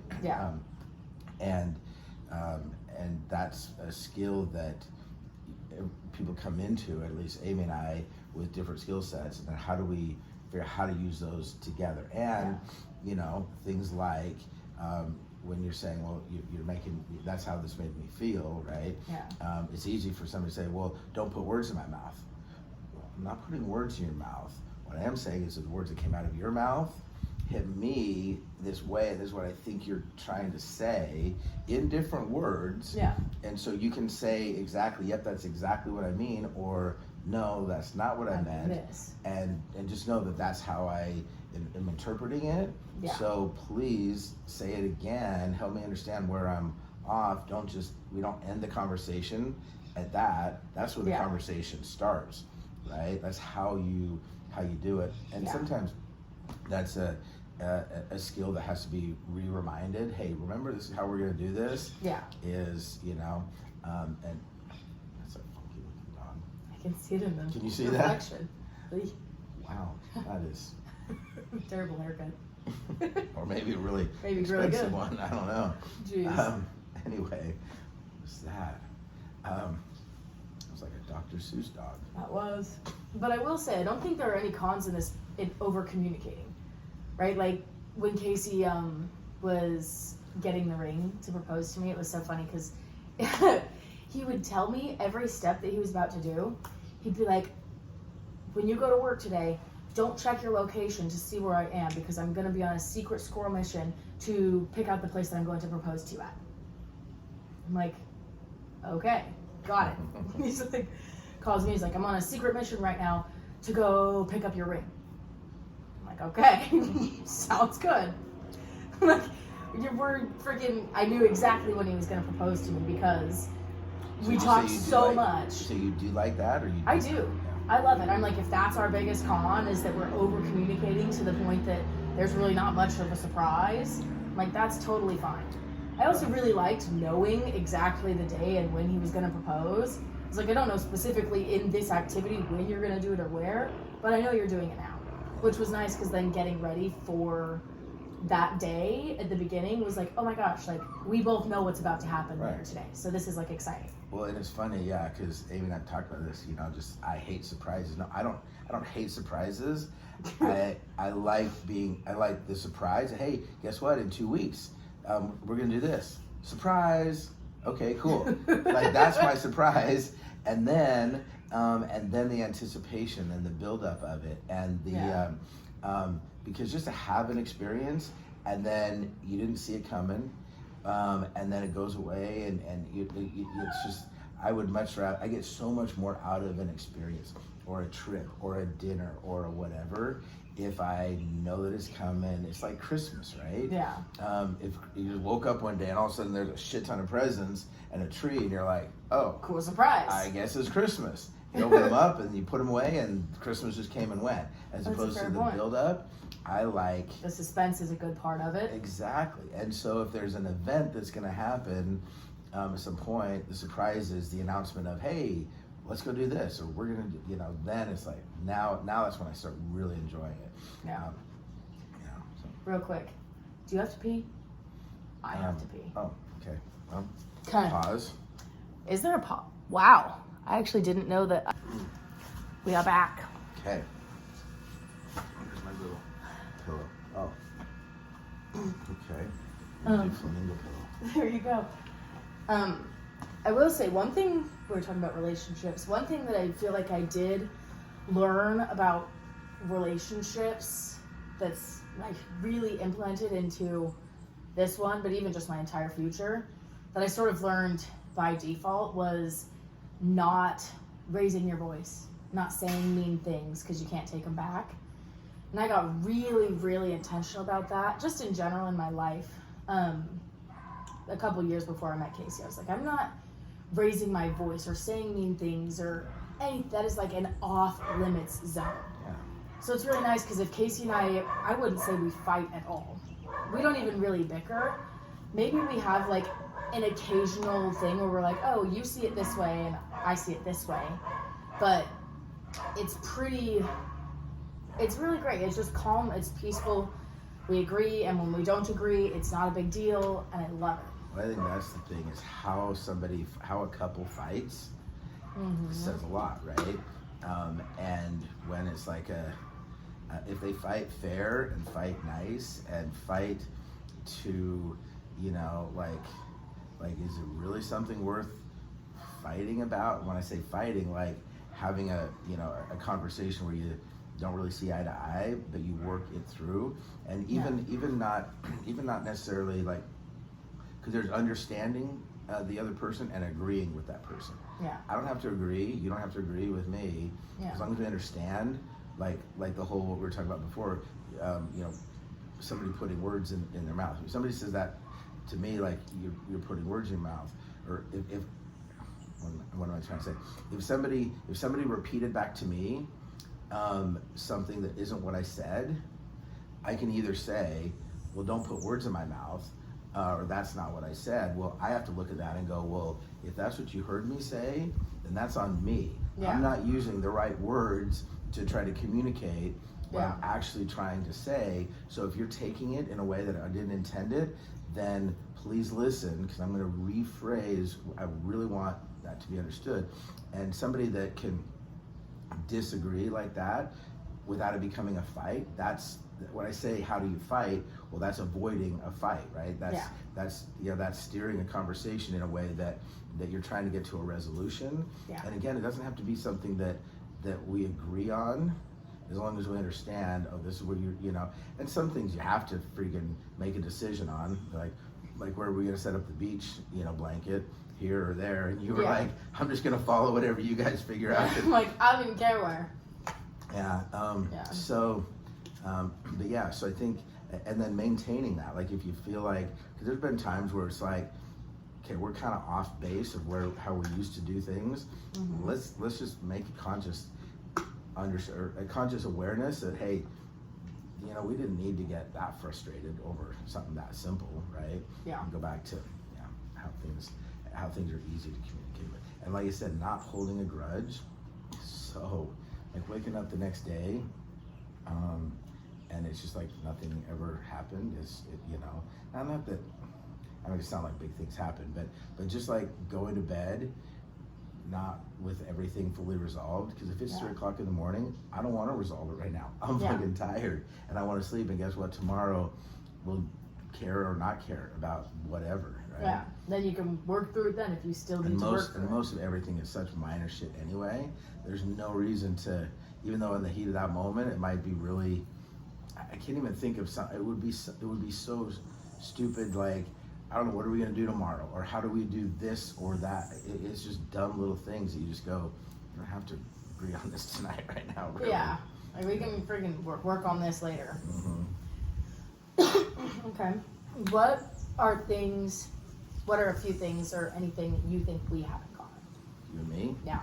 Oh my gosh, you are. It's so funny because a lot of people will say this. You are like the mini girl version of me. Mm-hmm. So I can totally see that, right? Yeah. You know, you're cute like me, right? Of course. There's that. You know, I just think that that ability to just kind of like take charge of a situation and just make something happen. That tenacity, like a lot of the things that you say, a lot of conversations we've had, especially this last couple weeks. I mean, I'm hearing me in you, which I think is awesome, and proud dad moments, you know. Yeah. And part of me is like wishing that like Amy was there to hear some of these things, or some of our friends were there to hear it. I'm like, see, this is what I mean. This is it right here, because they would be laughing, like they would. I guarantee. Well, even some of the things that they've heard you say, they're like, that's Joe right there. Yeah. Anytime I talk to your friends, they're like, oh my gosh, you guys are the same. So I like that, right? That's one of those things where, you know, those proud moments where, okay, she was listening, and letting her experience these things, and then, you know, we talk about what worked, what didn't work, and you know, you wonder, is she listening? Is she going to incorporate it into her life? Because life is when it really matters. Right now at 16 or 18 or 20 or 22, all these things don't necessarily matter like they will later. But seeing all those little, you know, those little ways of thinking and ways of doing things actually working in your life, I freaking love that. So, yeah. That's fair. And I do think we're similar a lot too, which I think will be interesting to see, like, how I take those things and develop them. One thing that I find interesting is I think a lot of the traits that we share in common are kind of, I guess you could say, like dominant or masculine traits. Even like this natural ability to like lead, right? And I'm like, okay, this is a great trait to have. I've always really loved this trait of myself. but trying to figure out how to work that into being in a relationship where a lot of times in a relationship the man kind of leads. And I'm like, okay, I don't want to be leading this entire relationship because I think it's important to be in my feminine in a relationship, but also be like, okay, I do lead naturally and I prefer to lead and I prefer to go first and do all these things, and finding a good balance of that. I also think even when it comes to like my career and my future, being like, wow, I have a lot of really great skills and abilities that can be very advantageous for my career and my growth. But do I want to spend time and energy to build a career when I know that the career that I want is to be a mom? Okay, can I create a career where I can be a stay-at-home mom and also have a career? Right? And I think that's my big thing that I'm working on right now is like, okay, I want to be a mom and I want to be able to raise my kids at home. How do I create a career where I can also do that? Because I doubt that Casey's going to be creating a career where I won't ever have to work again. Right.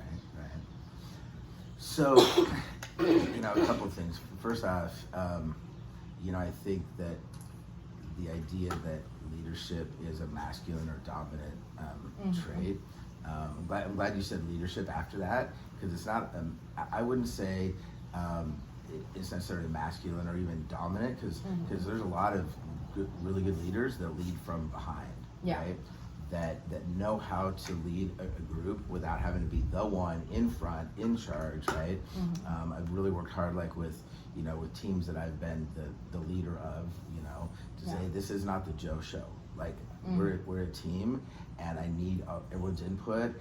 The best decisions are made from contrasting viewpoints, so I want to hear everyone's. And at the end of the day, I'm going to have to make a decision. We're all going to go in that direction, but I want to hear everything. Yeah. And so, and then being able to do that in your personal life or in your career, but then being able to adapt, getting the best out of a relationship, the best out of your personal life, adapting those attributes to a relationship where you're not, where you're not like always the one making the decision, or you're not the one always leading the charge, or you're not, and I think that's where the subtleties of, saying, hey, I want to create my life. Like I know what I have this vision of. Let's go do this together. And being able to that's a constant, work in progress. Because I guarantee Amy doesn't like feeling like I'm the one that's making all the decisions. And I don't think that I do, but I think there's times where maybe she feels like that, and so I have to kind of back off and make sure that she's feeling very much a part of things. I think that she does, but I guarantee there's times she doesn't. So. Yeah, and I think what's interesting is just because I'm naturally a leader, and Casey growing up just didn't really have those opportunities, but I see so much in him that I'm like, you can be a really great leader if you learn how to lead and if you have opportunities to lead. So it's interesting because I feel like I've kind of throughout our relationship, we sort of passed the baton on like who's taking the lead on this and who's taking the lead on this, but I'm trying to like slowly like lead him to lead more and to feel more confident in his leading abilities, and I which think, has been nice. I think in some cases that's important, and in others it's not. I mean, we were talking before about how, hey, I am fine to be a follower as long as I know that I'm being led by a freaking good leader, right? Yeah. I will. That takes all the pressure off me. Yeah. You're a good leader, and all I have to do is follow you. Hell yeah, I'm gonna take a breather for a minute. Yeah. I don't have to be the one, leading and driving anything. So knowing that, and some people, aren't going to want to be or even need to be a leader in a certain situation, right? Yeah. So trying to make that person try to be a leader when, it just isn't there, it isn't necessary. Like, like the whole, I'm trying to think of an example. But like, I mean, Amy runs a lot of things that I'm like, great. I don't have to run that. I don't want to lead that. I don't want, and she's great at those things. And other things, I think that, she's fine letting me be that leader, that driver of things, and it's rare that we have to clash, but I think we've kind of evolved and figured out what she's really good at leading, and what I'm really good at leading, and then not having it to be, half and half or whatever. So, but I guess it's also true that as a leader, you have to make sure that no one feels like they're getting, run over by the leader's the leader's opinion on everything, right? I mean, I can be totally persuaded to go in a different direction. So. Yeah, same. I think it'll be really cool though, especially like when Casey and I have kids. Actually, a random thing. My mom said this a couple weeks ago, because Casey and I like kind of like play around like 5-year-olds pretty often. That's like just sort of how we interact a lot of times. We kind of act like kids, and she's like, I'm really curious to see how you guys are when you have kids. And she said it sort of when we were roughhousing or doing something silly, and I'm like, I honestly am curious too, because I think in a lot of ways we are like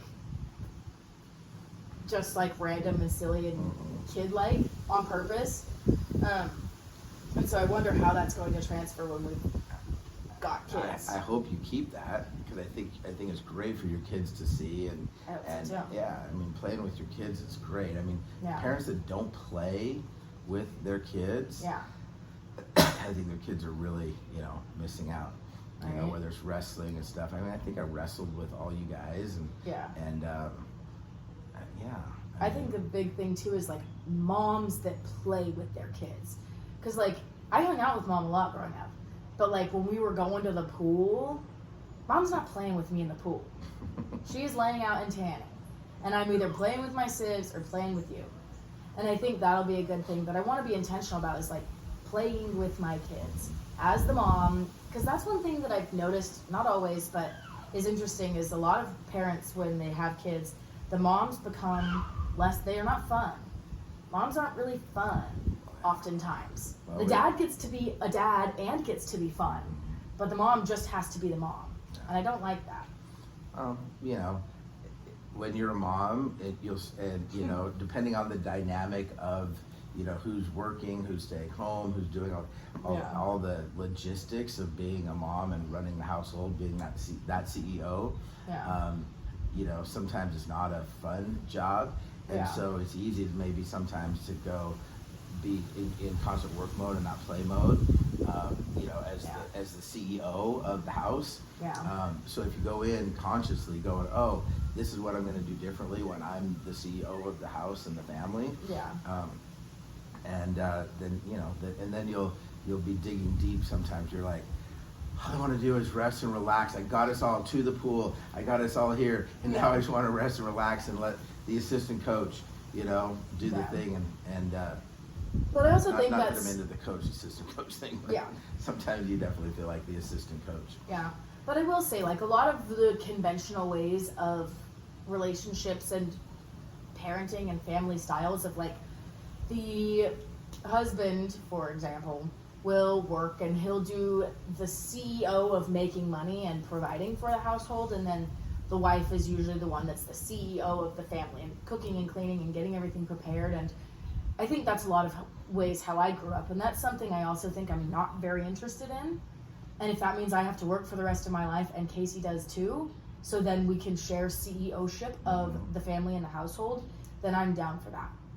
Because there's just I'm not really open to, and we'll see how it turns out, but I don't really want to have a parenting relationship where I'm the sole person that's getting ready for the kids to go to the beach, or taking the kids to the appointments, or knowing their school schedules, or all of these things, right? That's not my job. Doing the chores is not my job. It's Casey and I's job, right? Casey and I do everything together. We do the laundry together. We cook together. We clean together. Like, I'm not doing the laundry. We're doing the laundry.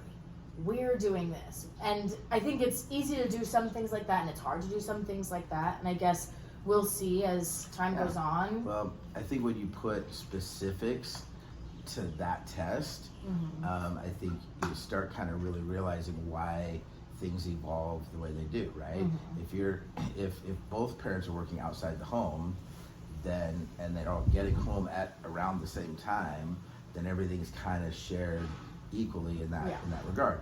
But if the mom kisses their kids, puts them on the bus, the dad's kiss the kids and he's gone to work, and mom sits home and and like, all right, TikTok and daytime soap operas and whatever. The kids get off the bus and then no homework's done and none of this, and then dad gets home from work and she's like, all right, time to everybody. Okay, dad, you're doing the laundry, you're doing this. It's like, wait a minute, I've been at work for 8-10 hours and what's going on? I mean, and so I think that's where, and I think most moms aren't sitting around doing nothing when, hey, I got everyone off to school, off to work, and then, so I think that's how things kind of evolve like that. Yeah, but I also think parenting, like, your job is a 9 to 5, but parenting is not a 9 to 5. No. It's a 9 to 9 to 9 to over and over and over again, never ending. Well, and like we were talking about before, right, is that really the difference, like when you guys were growing up, is that I would work until about 6, sometimes earlier, sometimes later. So if you guys got home from school at, let's say, 3:30, that's really only 2.5 hours more that mom would spend with the kids than me, right? Yeah. So when I came home, it was all of us together, and then it was grown-up time, and getting everyone to bed, and so, I think both of us were very involved in that part of it. It's just that for 5 days a week, for about 2.5 to 3 hours, there was many more hours, so 15 hours a week, that there was mom only, and then after that it was mom and dad. And very few times, I mean, that's where I kind of gave up golf and gave up a lot of things that a lot of guys do all the time on weekends or whatever after work, because we were very involved as co-parents. And I do think that's part of why we had the friendship that we had, and it was a good team, because we were doing things for the most part together a lot, right? I don't know if she would see it that way, but whatever. I think she probably agrees. I don't know. And I also think you guys are far enough out of your relationship, and it'll be easier and easier as time goes on, that you're like, oh, that was like, you guys are completely different people now, both of you. And so I feel like now it's at a point, and it'll be even more so in 10 years, where you're like, well, you're your own person and I'm my own person, and you can still see the value and the benefits in your guys' relationship, but for the time of what it was, and see the awesomeness. You can also remember the bad. Well, the nice thing is that we both, and I learned this way long time ago, is that we don't have to agree on any of this stuff. Yeah.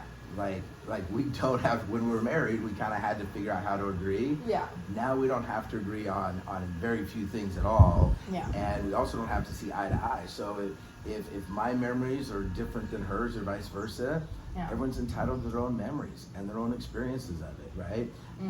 And over time, like you said, perspectives change, and the more time you have, maybe look back and go, oh yeah, I guess that is kind of how it was, Yeah. But maybe when it was that way last week, you don't really see it necessarily as you do 10 years later. So but yeah, even if we don't agree on the same memories, okay. Who cares? Yeah. I guarantee all the kids, like we were talking, a while back about, everyone has their different experiences and memories of growing up. Yeah. And I'm like, I don't remember it that way, or you don't remember it the way your sisters remember it, right? Yeah. I mean, everyone's have their own memories, right? Exactly. Okay, bit of a topic shift. I want to hear more of your religious perspectives. So would you say you believe in God? I don't know. I guess that's the answer, right? Is that, I've been through periods of life where I full on did, did the mission, right? I was all in. I've never been I believe that there is no God. I've never gone that far, but I've wondered, just because I've listened to really smart, intelligent, spiritual people have very different perspectives on all of it. And so, and I've heard the arguments both ways, to where I'm like, you know what, I I mean, it makes sense to me. Maybe it's just 'cause how I was raised. It's kind of my foundation. That yeah, there's a God. Because who else did all this? Do you think it's like one singular God or entity, or do you think it's like a bunch of different gods? Do you think God is in you? See, that's the thing, though. I guess I've come back to, because I was raised that there was a creator, like somebody created all this. But then I look around and I see my yard like creating itself and growing itself, and I see evolution. You know, like things are creating. I mean, like, look at how many species of dogs there are. Did God create every one of those? No. A guy went, let's mix a poodle with a Bernese mountain dog, and we're going to make this other thing, and we're going to call that something. I mean, you know, that's just evolution, right? So then I'm looking at, well, then God didn't create a Frenchie. Let's be really clear. God did not, up in heaven, go, Frenchie. No, that didn't happen. So then you go, okay, well then did God create that and that, or did he just like, was there an environment that allowed him to just click a button and then everything starts kind of creating itself? Or did there need to be a button pusher to do it, and who pushed the button to create him? And that's where it starts going, I don't freaking know. Because that's the thing, if everything needs a creator, then who created the creator? And that's the dead end for me. It's like, I don't freaking know.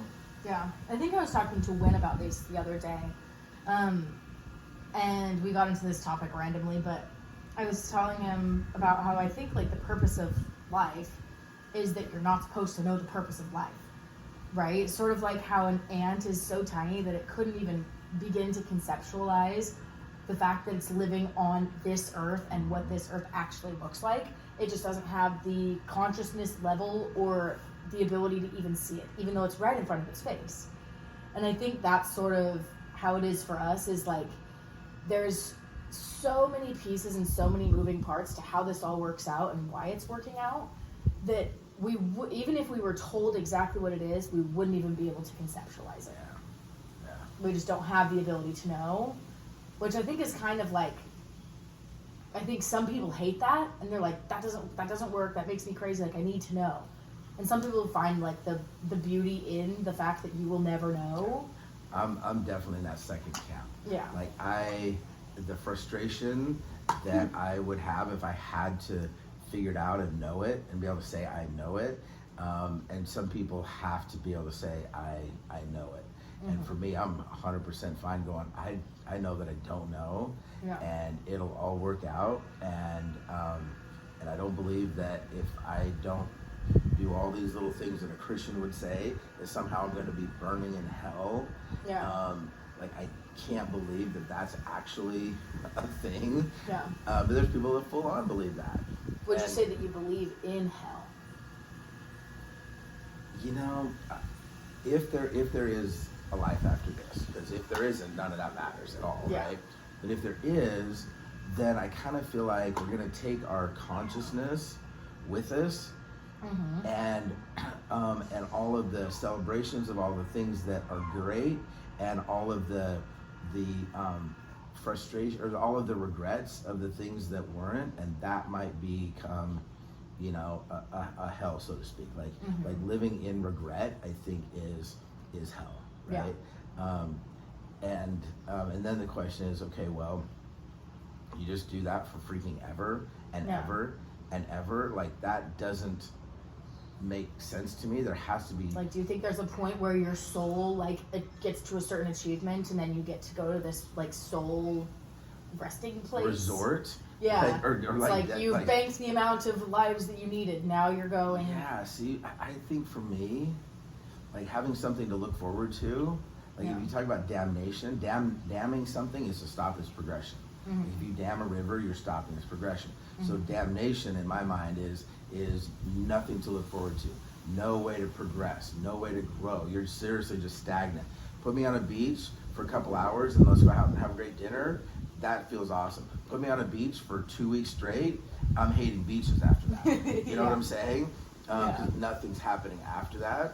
So wherever heaven is, if it's not progressing and doing something better. Yeah. That's why I kind of hope that heaven's like a travel agency in the sky, like we were talking about, Yeah. where there actually is such thing as reincarnation, and you get to like pick your next vacation on Earth, Yeah. and who you want to do it with, and then you head on out and pack Yeah. your bags, and I'll see you in 100 years back up here at the Yeah. travel agency. Travel agency in the sky. Oh, I don't gosh. know. Okay. So would you say you believe in ghosts?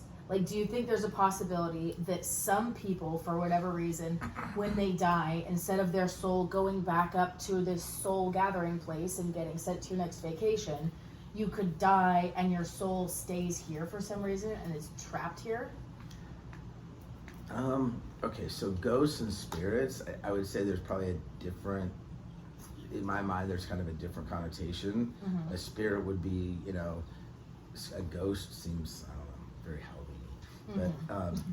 But a spirit, I could see how, if there is a life after all this, right, and there is whatever that consciousness is, that entity, a spirit, call it whatever it is, the energy that could kind of linger, that I would think maybe that there's a little bit more of a free range, like you don't just zap from here to wherever there is. I don't know where there is, Yeah. but maybe there you have some flexibility to kind of be Yeah.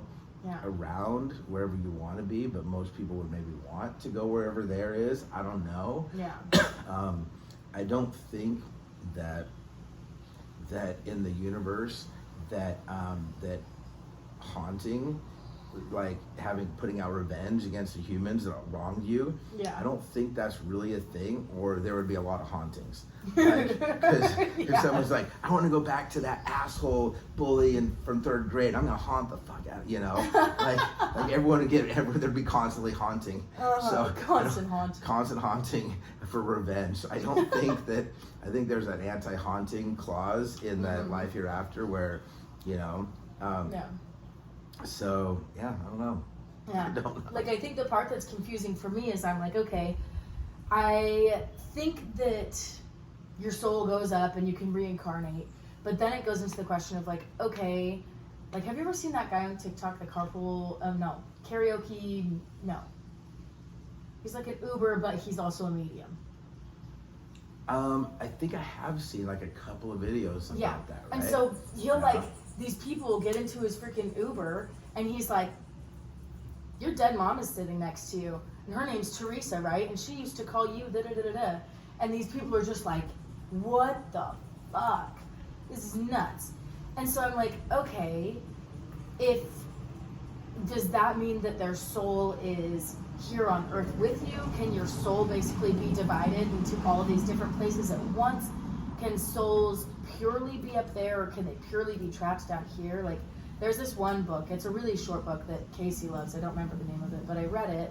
I'm sure you'd actually really like it too. It's about this military guy who, he goes into the military, he's out at war, he gets super sick, and he's like in this hospital, this military hospital, and he like dies in this military hospital, and he shares this experience of like what he experienced after death, and he comes back to life, and he's like gets skyrocketed out of his body, and he's seeing it from this third person view, and then he gets skyrocketed to all of these different places, and gets dropped down, and he's like seeing all of these dead souls. And there's this point where he talks about this area of souls where they're just like sorrowfully living their life out, and like all of these people who like killed themselves and now they're stuck on earth, and sort of his experience with that, and like being like in this middle ground of like not in the soul realm but not in the human realm, it's just a really cool book to hear like everyone's perspectives, because I think a lot of people who like die and then come back have their perspectives of what they saw and experienced, but I don't know, it makes me wonder like, okay, if you commit suicide, does your soul go to a different place? Like, maybe it's like, here's your soul's map of what you sort of decided to experience, and if you divvy from that, then does your soul have repercussions in the contract? Like, well, and there's so that's much the thing, is like, and if so, for how long? Yeah. Is there a way to fix it, or like literally forever and ever, which is forever? Yeah, and is that hell? Yeah, Does that, yeah. So these are all the things I really don't know. Like, I wonder sometimes of some of these near-death experiences Yeah. that I think our body has an ability, whether it's, through adrenaline or whatever, to kind of shut off pain receptors. Like if you're gonna die, after a while, if your leg is freaking cut off, after a while, it doesn't hurt anymore. It's just numb. Like somehow your body just kind of shuts some things off. And so your body has this, I think, ability with chemicals in the brain or signals or whatever to kind of put your body in a certain state, right? So I would think that if somebody is dying slowly, that there's probably some way as we have sleep, and how do you describe sleep and dreams, right? That's somehow happening, and so the body has that ability to have these very real dreams. And so I wonder, some of these people with these near-death experiences, if their body just kind of gets into that state where they can release some chemical somewhere that has this very psychedelic, because you've been on big mushroom trips or acid or whatever, and you full on have an experience, I was listening to this story about this guy that did is it DMT, which is like this really intense, fast trip. Like 10 minutes, And then you're done. And he had that, and it was like, but he somehow, when he was in that 10 minutes, lived an entire life with like kids and a wife. Kids and a wife. And when he came out of it, he was depressed and sad. He wanted to be back in that life. Like, he full on felt it, believed it, like it was real to him, And so part of me in these near-death experiences wonders if somehow somebody created this entire reality and then somehow, came back to life. Right? Like, do you think his brain made it all up, or do you think his consciousness like shifted into a different reality, like all of these choices? And maybe when you make these choices, there's like an actual dimension of a different life that you can live, and you can ping pong your soul into that for a blip and be like, whoa. Yeah, that's the thing I don't know about these near-death experiences, right? Because knowing how people can experience some crazy stuff on trips, and like actually experience it and then come back, well, if that's possible with a chemical that you ingest or smoke, well, then anything's possible in a near-death experience. Your body's going through death, So this is where I'm like, I don't know. There's also so much. I don't know what happens after this. What's crazy is Casey's family is pretty spiritual and stuff, all in different ways, but Casey's mom does Reiki, and she's learning how to do this thing called QHHT. I don't know what that stands for, but it's basically like, she puts you into like this hypnosis trance and like has you jump to different past lives. And it's interesting, I did one of these with his mom, which is like a 6-hour session, right? And so the first couple hours, you just sit there and like talk about your life, which was really interesting because like I sat down with her before the session begins. You just like, you kind of have to talk to this person enough till your soul feels comfortable enough to like get hypnotized by this person. So it was interesting because I was like, I'm about to be so freaking honest with Casey's mom and like just tell her all about my life. I'm like, you can like it or not like it, but this is what it is. Now I'm telling this Mormon lady all of my things. Like she's not Casey's mom or Mormon or whatever. But then she like puts me into this hypnosis state, and she's just like guiding me through this. I'm just like laying there, and she's like, you're on a cloud, and now drop into the cloud, and where are you? Look around. And she's just having me like describe what I'm seeing. And it was crazy because I could see it so clearly. I'm like in these past lives where I'm describing what my house looked like, and I'm describing how many kids I have, and what my husband looks like, and how our relationship is, and where I am and what time it is and what I'm wearing. And then she's like, okay, now that you're in this life, now jump to another significant point in this life with this person. And okay, now I'm here and I'm watching my husband go off to war, and I'm feeling these feelings. I'm bawling my eyes out. And it's the craziest thing. I'm like, how am I, like, what is this that's making my brain think these things or feel these memories or see these things? And then she's like, okay, now blip over to a different past life.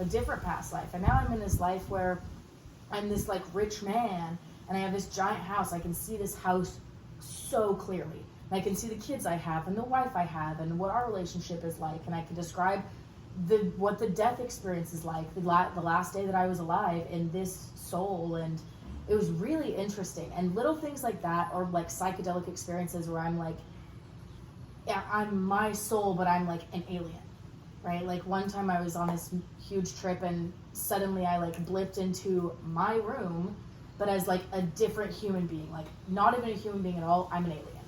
And I'm like, got these alien friends and I'm doing all these things, but then I blip into like a past life where I'm like this black woman.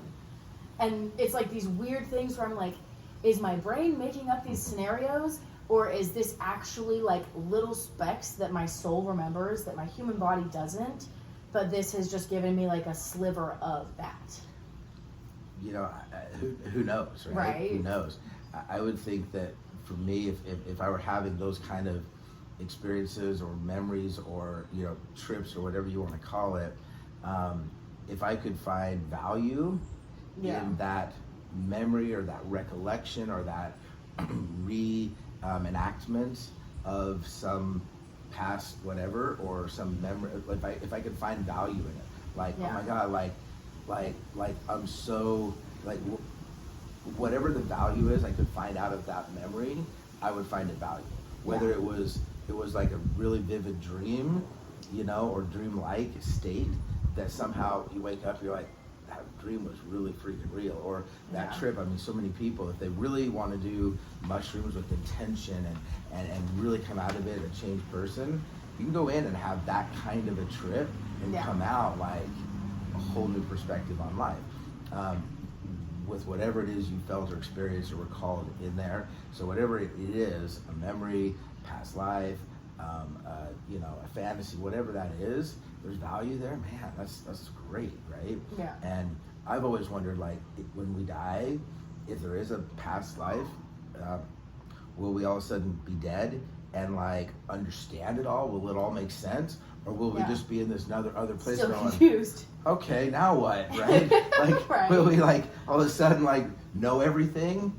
Probably not. Or how do you know everything? So there's going to be a lot of stuff you don't know. So, and I'm sure most people, if they get, if there is life after death, most people are going to be freaking surprised because everyone has their idea of what it's going to be, and it's probably not going to be that. Dead for it's probably not going to be that.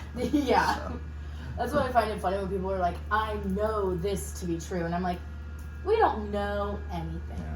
Well, your version of heaven and their version of heaven are completely opposite. You got angels with harps and clouds, and you've got freaking Pentecostal drums and guitars, you know, rocking out to Jesus. That would be hell for you and hell for you. So which is your heaven? Like, how does that even work? Yeah. I don't know. It's also interesting, even the perspective that heaven and hell can all actually be earth, right? But it's just your perspective. Okay, here's your human experience where you can feel and experience anything you want. So what do you choose to experience? What space do you choose to live in your head? Because you can make your life here hell, or you can make it really freaking awesome. And it's really just perspective and intentional choices. I prefer Club Awesome. Yes, me too. Okay, here's topic change. Okay. What would you say right now is something in your life that you're tackling, whether that's career or personal life, that you're finding to be challenging, and how are you tackling it? Yeah, I would say the biggest challenge right now is business. You know, having a startup and grinding through all of that. Is that Miley? Yeah. And getting the right team and the right people on board, trained, and getting through all of that. That is my, you know, those are my waking hours, and that's what I go to. It's not what I go to bed at night every night thinking about, but it depends on, you know, on what that day was. Like the last 3 weeks have been friends and family here, so. But that's for sure my biggest challenge. Do you find it hard to manage all of that while not being actually physically there? No.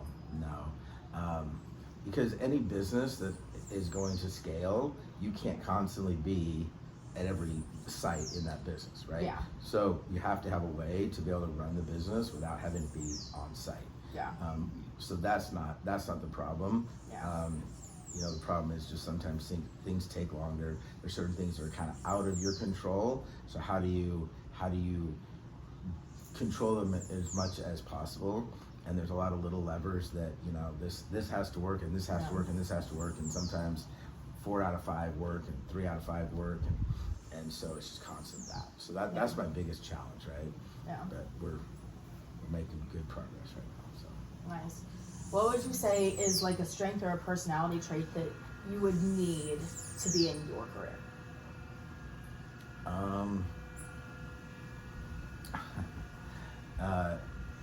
Bottom line, I think just this pig-headed determination to make it work no matter what. Yeah. I mean, that's just determination, resiliency, tenacity, and the ability to work hard and work sometimes long hours, but then also being able to get the right people around you to do all the things that either A, you're not good at, or B, don't want to be good at. Yeah. So so that's a lot of, that's not just one skill set. Yeah, that's a lot of things. Do you think that anyone has the ability to have that skill, or do you think it's like, some people are just naturally good at this and some people it's just, you're not gonna get it? Oh, I for sure think that there's some people that just won't get it, right? Yeah. I think that whether it's natural or not, I don't know. I mean, I think that I do think that some of it could be natural. Like you see like these amazing musicians, and I think they somehow had that in them naturally, and then they worked their asses off to become great at it, right? Yeah. I don't have that natural musical ability. I have the natural, other abilities, right? Mm-hmm. But then I still have to work my ass off to become great at it, right? Yeah. I don't think anyone's born with what the masters at what they do. Yeah. They weren't born that way. They developed it. Do you think you more like noticed your strengths at a young age and said, okay, here are my strengths. I'm going to take these strengths and build them this way to my advantage? Or were you like, these are the strengths that I want to have. Let me build these strengths so that I can build this. Of course, you have to build whatever strengths, so right? The second thing you said, yeah. So like, I remember saying how I would like drive through these big, home neighborhoods and go, how the hell do I get this? Yeah. But I was listening to all the personal development stuff of how to get that. Yeah. And so I knew that in order to get that and have the freedom and the flexibility and the experiences that the money and financial independence would have, mm-hmm. I knew that in order to have that life, I had to get good at these things, mm-hmm. The skill sets and everything. And so I think I developed those traits, just like exercising a muscle, right? I mean, people aren't necessarily born with big biceps, but you can get big biceps if you work hard enough, Yeah. Here's a random question. Do you think that, because I think you were pretty intentional about giving us these tools to use in our adulthood, to like even have a good career, but like have a good life, but like build yourself a good career that's going to be able to make you money. Do you think that if some of your kids chose to basically throw away those tools and just live like an average 9-to-5 job for the rest of their life, do you think that they'd be doing themselves a disservice by not using the tools that we were taught growing up or that we saw growing up to our advantage to build ourselves something to get us a house like this? No, here's the thing. I mean, it all comes down to happiness, right? Yeah. And if somebody is not wired to be happy, building a business and all of the struggles that go along with that, yeah. And they're content in a 9-to-5. I want the comfort and stability of a career, and then I'm okay with that. I'm totally fine with that, right? I mean, I don't have any expectation that of what my kids are going to do with what I hope that they learned. Yeah. I don't have any idea what they're going to be when they grow up, how they're going to create. I want them to be happy. I want them to be in fulfilling lives, whatever that looks like for them. Mm-hmm. If they have kids, I want them to pass that that on to them and be great at being a parent. I mean, more than anything, is what they do. If they're going to bring kids in this world, what they do with that responsibility. More so than what they do for a job or where they live or in a house. Yeah. Like if you're bringing a child in, are you being a great parent? Yeah. Yeah. So. Okay. What would you say is a quality that's necessary to be a good leader?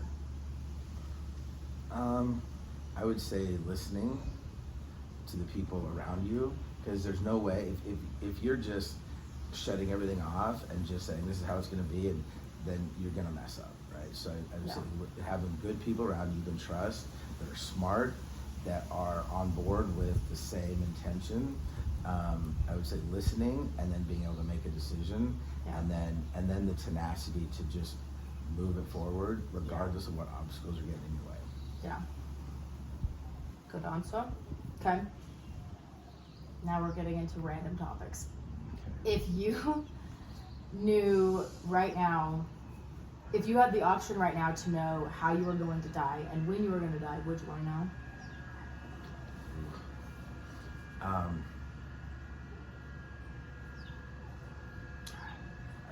I've asked myself that question before. I've asked other people that question. Gosh. I don't know. I really don't. I mean, it would be when I die versus how I die. I don't know. Like if I was gonna die a long time from now in my sleep, I guess I'd probably want to know that. Yeah. Right. But if I was gonna die tragically in a freaking car fire next week, I wouldn't want to know that. Yeah. So I guess it would depend on how am I gonna die and when? And if it's good, then tell me. If not, don't tell me. Then if they don't tell me, now I'm like, oh shit. Shit, now I need to be nervous. So yeah. So I don't know. I mean, I kind of, like everyone's gonna die, and you hope you die in a peaceful, easy way. Yeah. But if I knew that I wasn't gonna die that way, and it was inevitable, I think I would be. That would be in the back of my mind too much. Right. I think I wouldn't want to know, because then it's this concept of like this self-fulfilling prophecy. Either you're trying to do everything you can to disprove that or to prove it, which then, I don't know, is there a possibility you can actually change the future by knowing the future? Yeah. I don't know. Or you can try your hardest and it's going to be inevitable anyways. So now you just spent your whole life trying to avoid the inevitable instead of just enjoying your life. Yeah, like if it was cancer, if I knew that I was gonna die 10 years from now from cancer, like I'm never going outside again. I'm never. Or whatever, whatever kind of cancer. Food. Yeah, I would think I would do everything I could to avoid that cancer. And then if it still happens in the end, you're like, oh, what was this all for? Yeah. So maybe it's best to not know. I don't know. Yeah. Okay, if you were offered a box of every item you've ever lost, or walked into a room and every item you've ever lost was in there, what would you look for first? My grandpa's Rolex. That's fair. Because as soon as you said that, I'm like, that Rolex. Yeah. I don't even know where this question's going. That was the first thing that popped in my head. I want to know where that freaking thing is. Yeah. It drives me nuts. Yeah, that's fucked. Mm-hmm. Yeah. Right. That's the Random first thing I nights, look we're like, for. I wonder where it is. Where's that Rolex? Where the fuck is it? Maybe someone's wearing it right now. Yeah. I had a great It score. better be on someone's wrist. Put to good use. Okay, do you ever regret not meeting your dad? Regret's a strong word. Yeah. But yeah, because regret to me is like something that I could have actually controlled the outcome of. Yeah. And obviously he would have been at choice in that too, and he chose not to. Yeah. Reach out and want that. Yeah. So I can't regret it because I was only half of that equation. Yeah. And so do I kind of wish that maybe I had? Yeah, maybe. But then they also say never meet your heroes. Yeah. Because you're going to be You're gonna let down. disappointed. Yeah. So maybe it's good that I have this idea of maybe what he was like, and and I can think about all the good things. What if he was what if he wasn't that? Yeah. You know, I don't know. Do you wish that you knew earlier? No. You're glad that you didn't know until you were full adult? Yeah. I mean, I don't know what I would have done differently, but I'm glad I didn't know it maybe as a teenager. But then as an adult, and I found out when I was 28, 27, if I'd known it when I was 20 or 21, that it made a difference. I think when I found out was perfect. Yeah. You know? So, yeah. Do you think there's a part of you that, because Alex is sort of in this same situation right now, and obviously you can't live your life vicariously through your kids or expect them to do anything, but do you think that because of what you've experienced, you'd hope that Alex would choose to meet, because his dad is totally interested in meeting him. He's not going to force it on Alex because it's been so long, but if Alex... He is interested now? Yeah. I know he had an opportunity, and then he kind of like, I don't even know. Popped out or something. Yeah, so it's like, dude, don't freaking hurt my son. Yeah. Like, fuck off, man. Right. But if you're gonna do what you say you're gonna do and be cool, then okay, great, yeah. Yeah, so obviously it's not your choice, but if you could have an opinion, would you urge Alex to meet his dad, or would you be like, meh, it's not necessary? Well, urge, I guess, is a strong word, right? I wouldn't urge him to do anything. I would urge him to say, well, what do you feel like is important? And let's say that he died tomorrow. Yeah. Then would you wish that you had, and maybe let that govern whether you would want to do it now or not, right? Yeah. And then knowing, okay, well, what would be, what would you hope to get from that? And if it wasn't that, would you still be okay? Yeah. And if the answer is yes, yeah, dude, just go do it. And if not, then ask yourself, well, why? Why do I need that? And I don't know, like, but then not being able to do it, like once he dies, then that You've option lost is the opportunity. gone. Yeah. So take that into consideration. Yeah. Because that's where I am right now. Yeah. And I did that 23andMe, and I have this, I guess, second cousin or whatever that I could totally reach out to on the friggin' app and message her. Yeah. If I wanted to. Do you think that there would be any benefit to reaching out to this second cousin that could connect you with like your half siblings and be like, hey? I don't think he had kids. He didn't have any kids? No. Right. Yeah, no, because in his obituary, usually they say survived by his wife and X number of kids. Yeah. It was just his wife. So do you think you'd find it advantageous to have a conversation with his wife before she dies? Well, I wondered that too, right? But then, does that mess? I mean, he was in a relationship with her, right? If they really didn't have any kids, which didn't look like they did, right? Yeah. No evidence of any children, right? Yeah.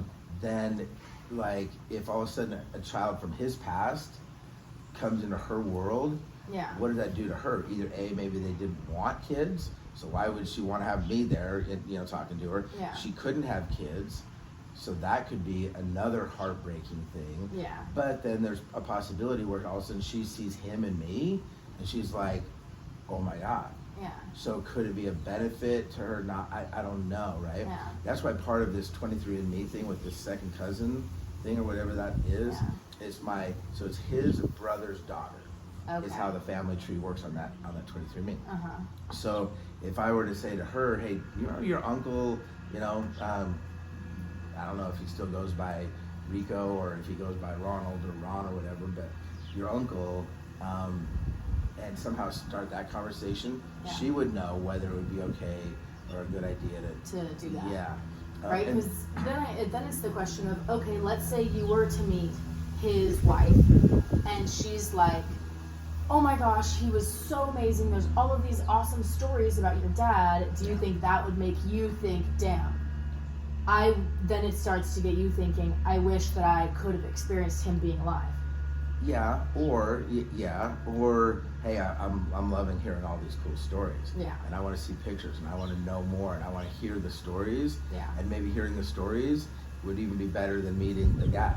Yeah. Right? Because by the time I would have met him, I don't know how he died, but you know, if it was health issues or whatever, I wouldn't want to see him in that state. No. I would want to see him in his prime, or at least hear about him in his prime. You'd want to hear about all of the best things about him.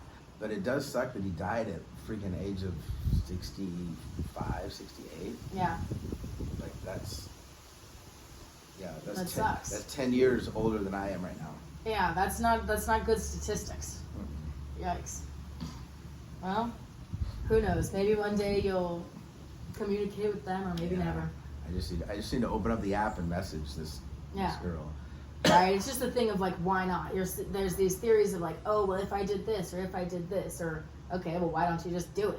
Then you can know. Or is it like, well, who cares? I'm not really dying to know. Well, the funny thing is, it's just I have a to-do list, and that's just not on my to-do list. Yeah. I have other shit I need to get done today, so it's not that. So why do I put that on my to-do list? Yeah, that's fair. Okay, what would you say your love language is? It's obviously a combination. I would say physical touch, you know, is one. Words of affirmation is in there. Gifts, no. Yeah. Acts of service, I think to a certain degree. Yeah, but yeah, I would say physical touch and words of affirmation. Yeah. And then time is the other one. Time. It's definitely a mix. Like when I've done that test before, it's never all one. Gifts. I don't need gifts. I No. just do not. Right.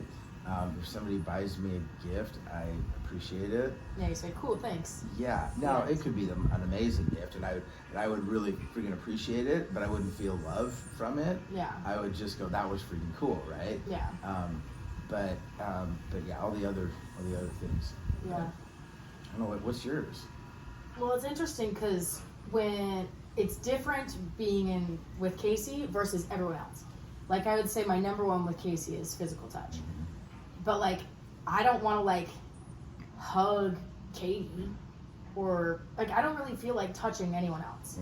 Like we can like, I prefer a fist bump. Like the whole hugging every time after dinner when you part or like after a family thing, I'm like, I'll do it because you want me to hug you.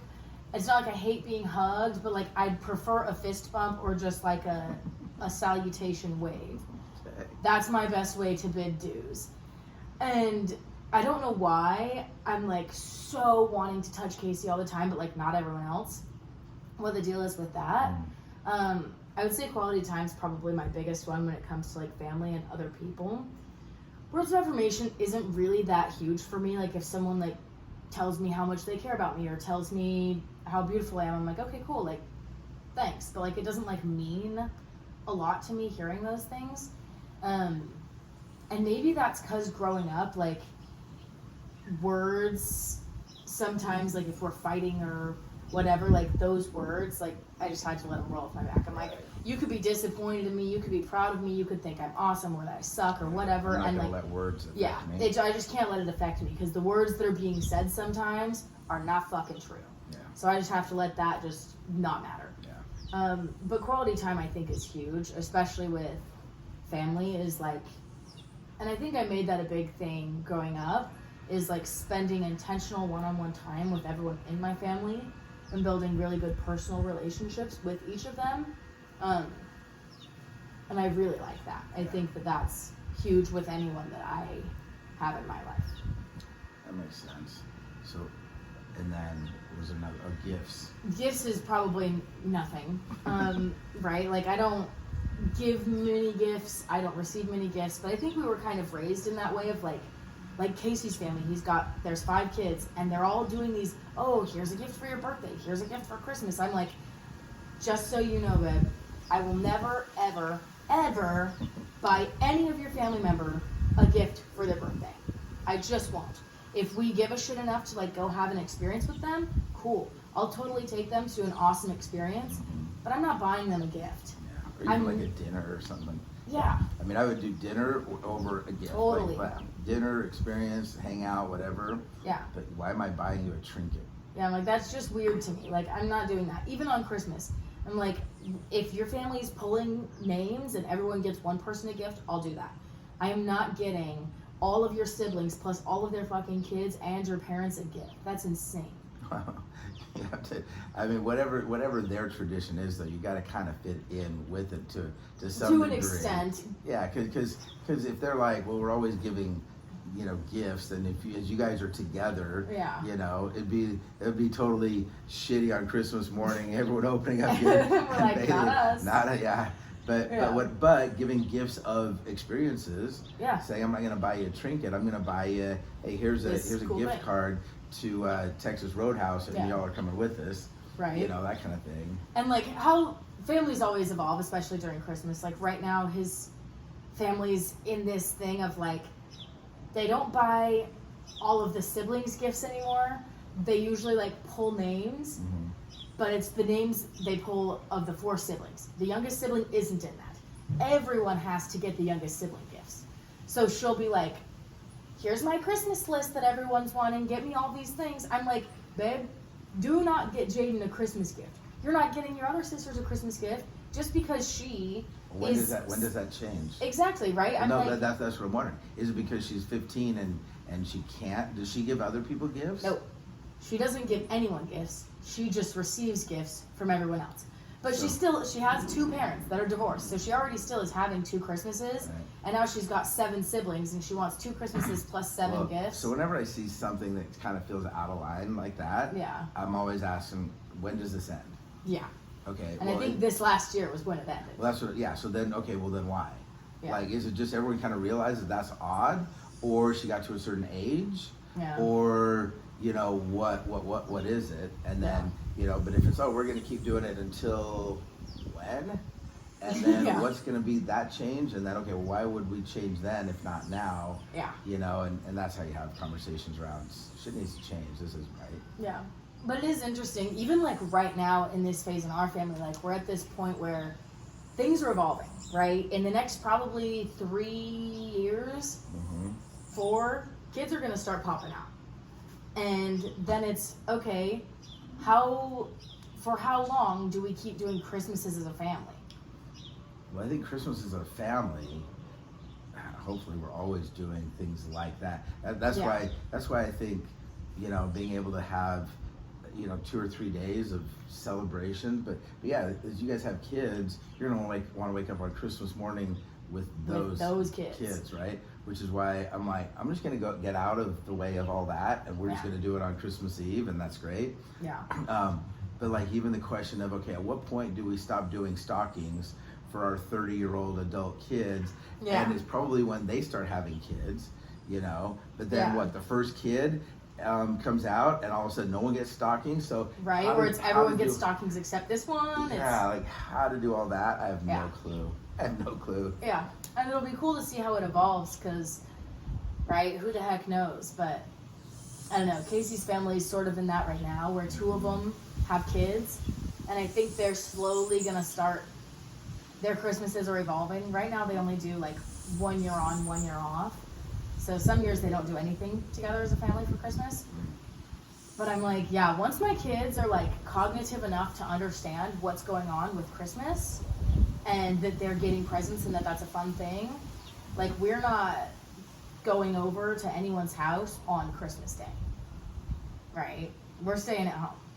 Because I don't think there's anything fun for a child about opening up your presents on Christmas Day and then being like, okay, now that you're having so much fun playing with these toys, now let's go to grandma's. Right? They're like, I don't want to go. I bet when it all plays out, I bet that might change. And it might, right? Because here's the thing I found, right? Regardless of what you're doing for Christmas, once the mornings happen and the presents are open and everything, you're excited about them. But, by 3 o'clock in the afternoon, You're doing nothing. You're doing nothing. It's just a regular day again. So to be able to get the most out of that day and go visit grandma or visit grandpa or whatever, I mean, I think that will naturally be the thing that can fill in the rest of that day. That's and true. make it, and the fact that, what you were doing, waking up at mom's on Christmas morning. Well, now that got replaced with waking up with them. So when do you see her and me around Christmas time? Yeah. Right? It is probably before and after, and then you have your own little carve out of, you know, Christmas morning with, you know, the kids. Or it might be a, you know, thing where, you know, again, I think about these Hallmark movies where all the families come in to Grandma and Grandpa's house, you know, from all over. One big thing. And then they do a big thing there, right? So it could evolve, you know. Yeah. When and his kids did Christmas out here. And, you know. Which I'm sure that was a funky Christmas. Yeah, I mean, it was fun. We weren't here for it, but we saw the, you know, pictures of all the presents, everything. And that's fun. Okay, final question. Okay. And whoever can go first. But I want to each share something that we love about each other. I'll go first. I think something that I really love about you is, I don't know, I think a lot of it is, I guess you could chalk it down to your patience, right? Like, I think about like when you and Mom were getting divorced and how, looking at just sort of how you both handled it. And I'm not saying one way was right and one way was wrong, but looking at, because I think I got a good perspective of both of you throughout that, because I was talking to you both a lot. And seeing the way that you were like, you know what, I'm not going to force you guys to spend time with me, but I'm also not going to talk shit on your mom, right? I'm going to sit back. It's a marathon, not a sprint. I'm going to love you guys. I'm going to do my thing, and I'm just going to have a good time. And when I'm with you guys, we're going to have a great time. And I think that's something that I really respected, was watching you be so, I don't know, like, just holding yourself up to like this higher standard of like, well, I don't need to play this game just because the game is being played that way. Like, I don't have to participate in that. And I don't know, even just seeing like the steps that you've taken in life to get to where you are now, to be in this happy relationship that you love with someone that compliments you so well, right? I love watching you be happy and also living your life for you. Right? You're not sitting here stuck in this house you're kind of okay with to accommodate your kids or to accommodate whatever, right? You're going to go out and you're going to find the things in life that make you happy and do those things. And I appreciate that. I love seeing you living your life and being happy and feeling fulfilled, whatever that looks like. And that I get to be a part of that sometimes, like coming here and spending 2 freaking weeks with you. It's been so amazing. Yeah. I think it's been awesome. I don't even know where to start with all the things I love and appreciate with you. I think watching you become who you're becoming and seeing this little mini version of me, you know, coming out, and it's so easy to be proud of you. And see how you have found this meaningful relationship that you're putting all your energy and heart and soul into. I always wondered who was going to be that person for you, and I love seeing you develop and evolve in that relationship. I love the fact that you have been the glue that's held a lot of the family together. Mm-hmm. I love how just tenacious you are. Like, you've been a fighter, and I say fighter, but just like a resilient, like life can hand you all kinds of things that either life handed you or you created it, and now you're dealing with it, and you come out gracefully. I love that. I love seeing. I love seeing and hearing you talk about, you know, your future and how things are going to be, and you're very intentional with that, and I love seeing that you evolve with what you thought it was going to be, and now you're very intentional, but you're also willing to evolve and change. Yeah. I love that you have this big heart, that you could have taken all of the life experiences and been hard, and you've chosen to have this huge, massive heart. And I love that about you. I adore you.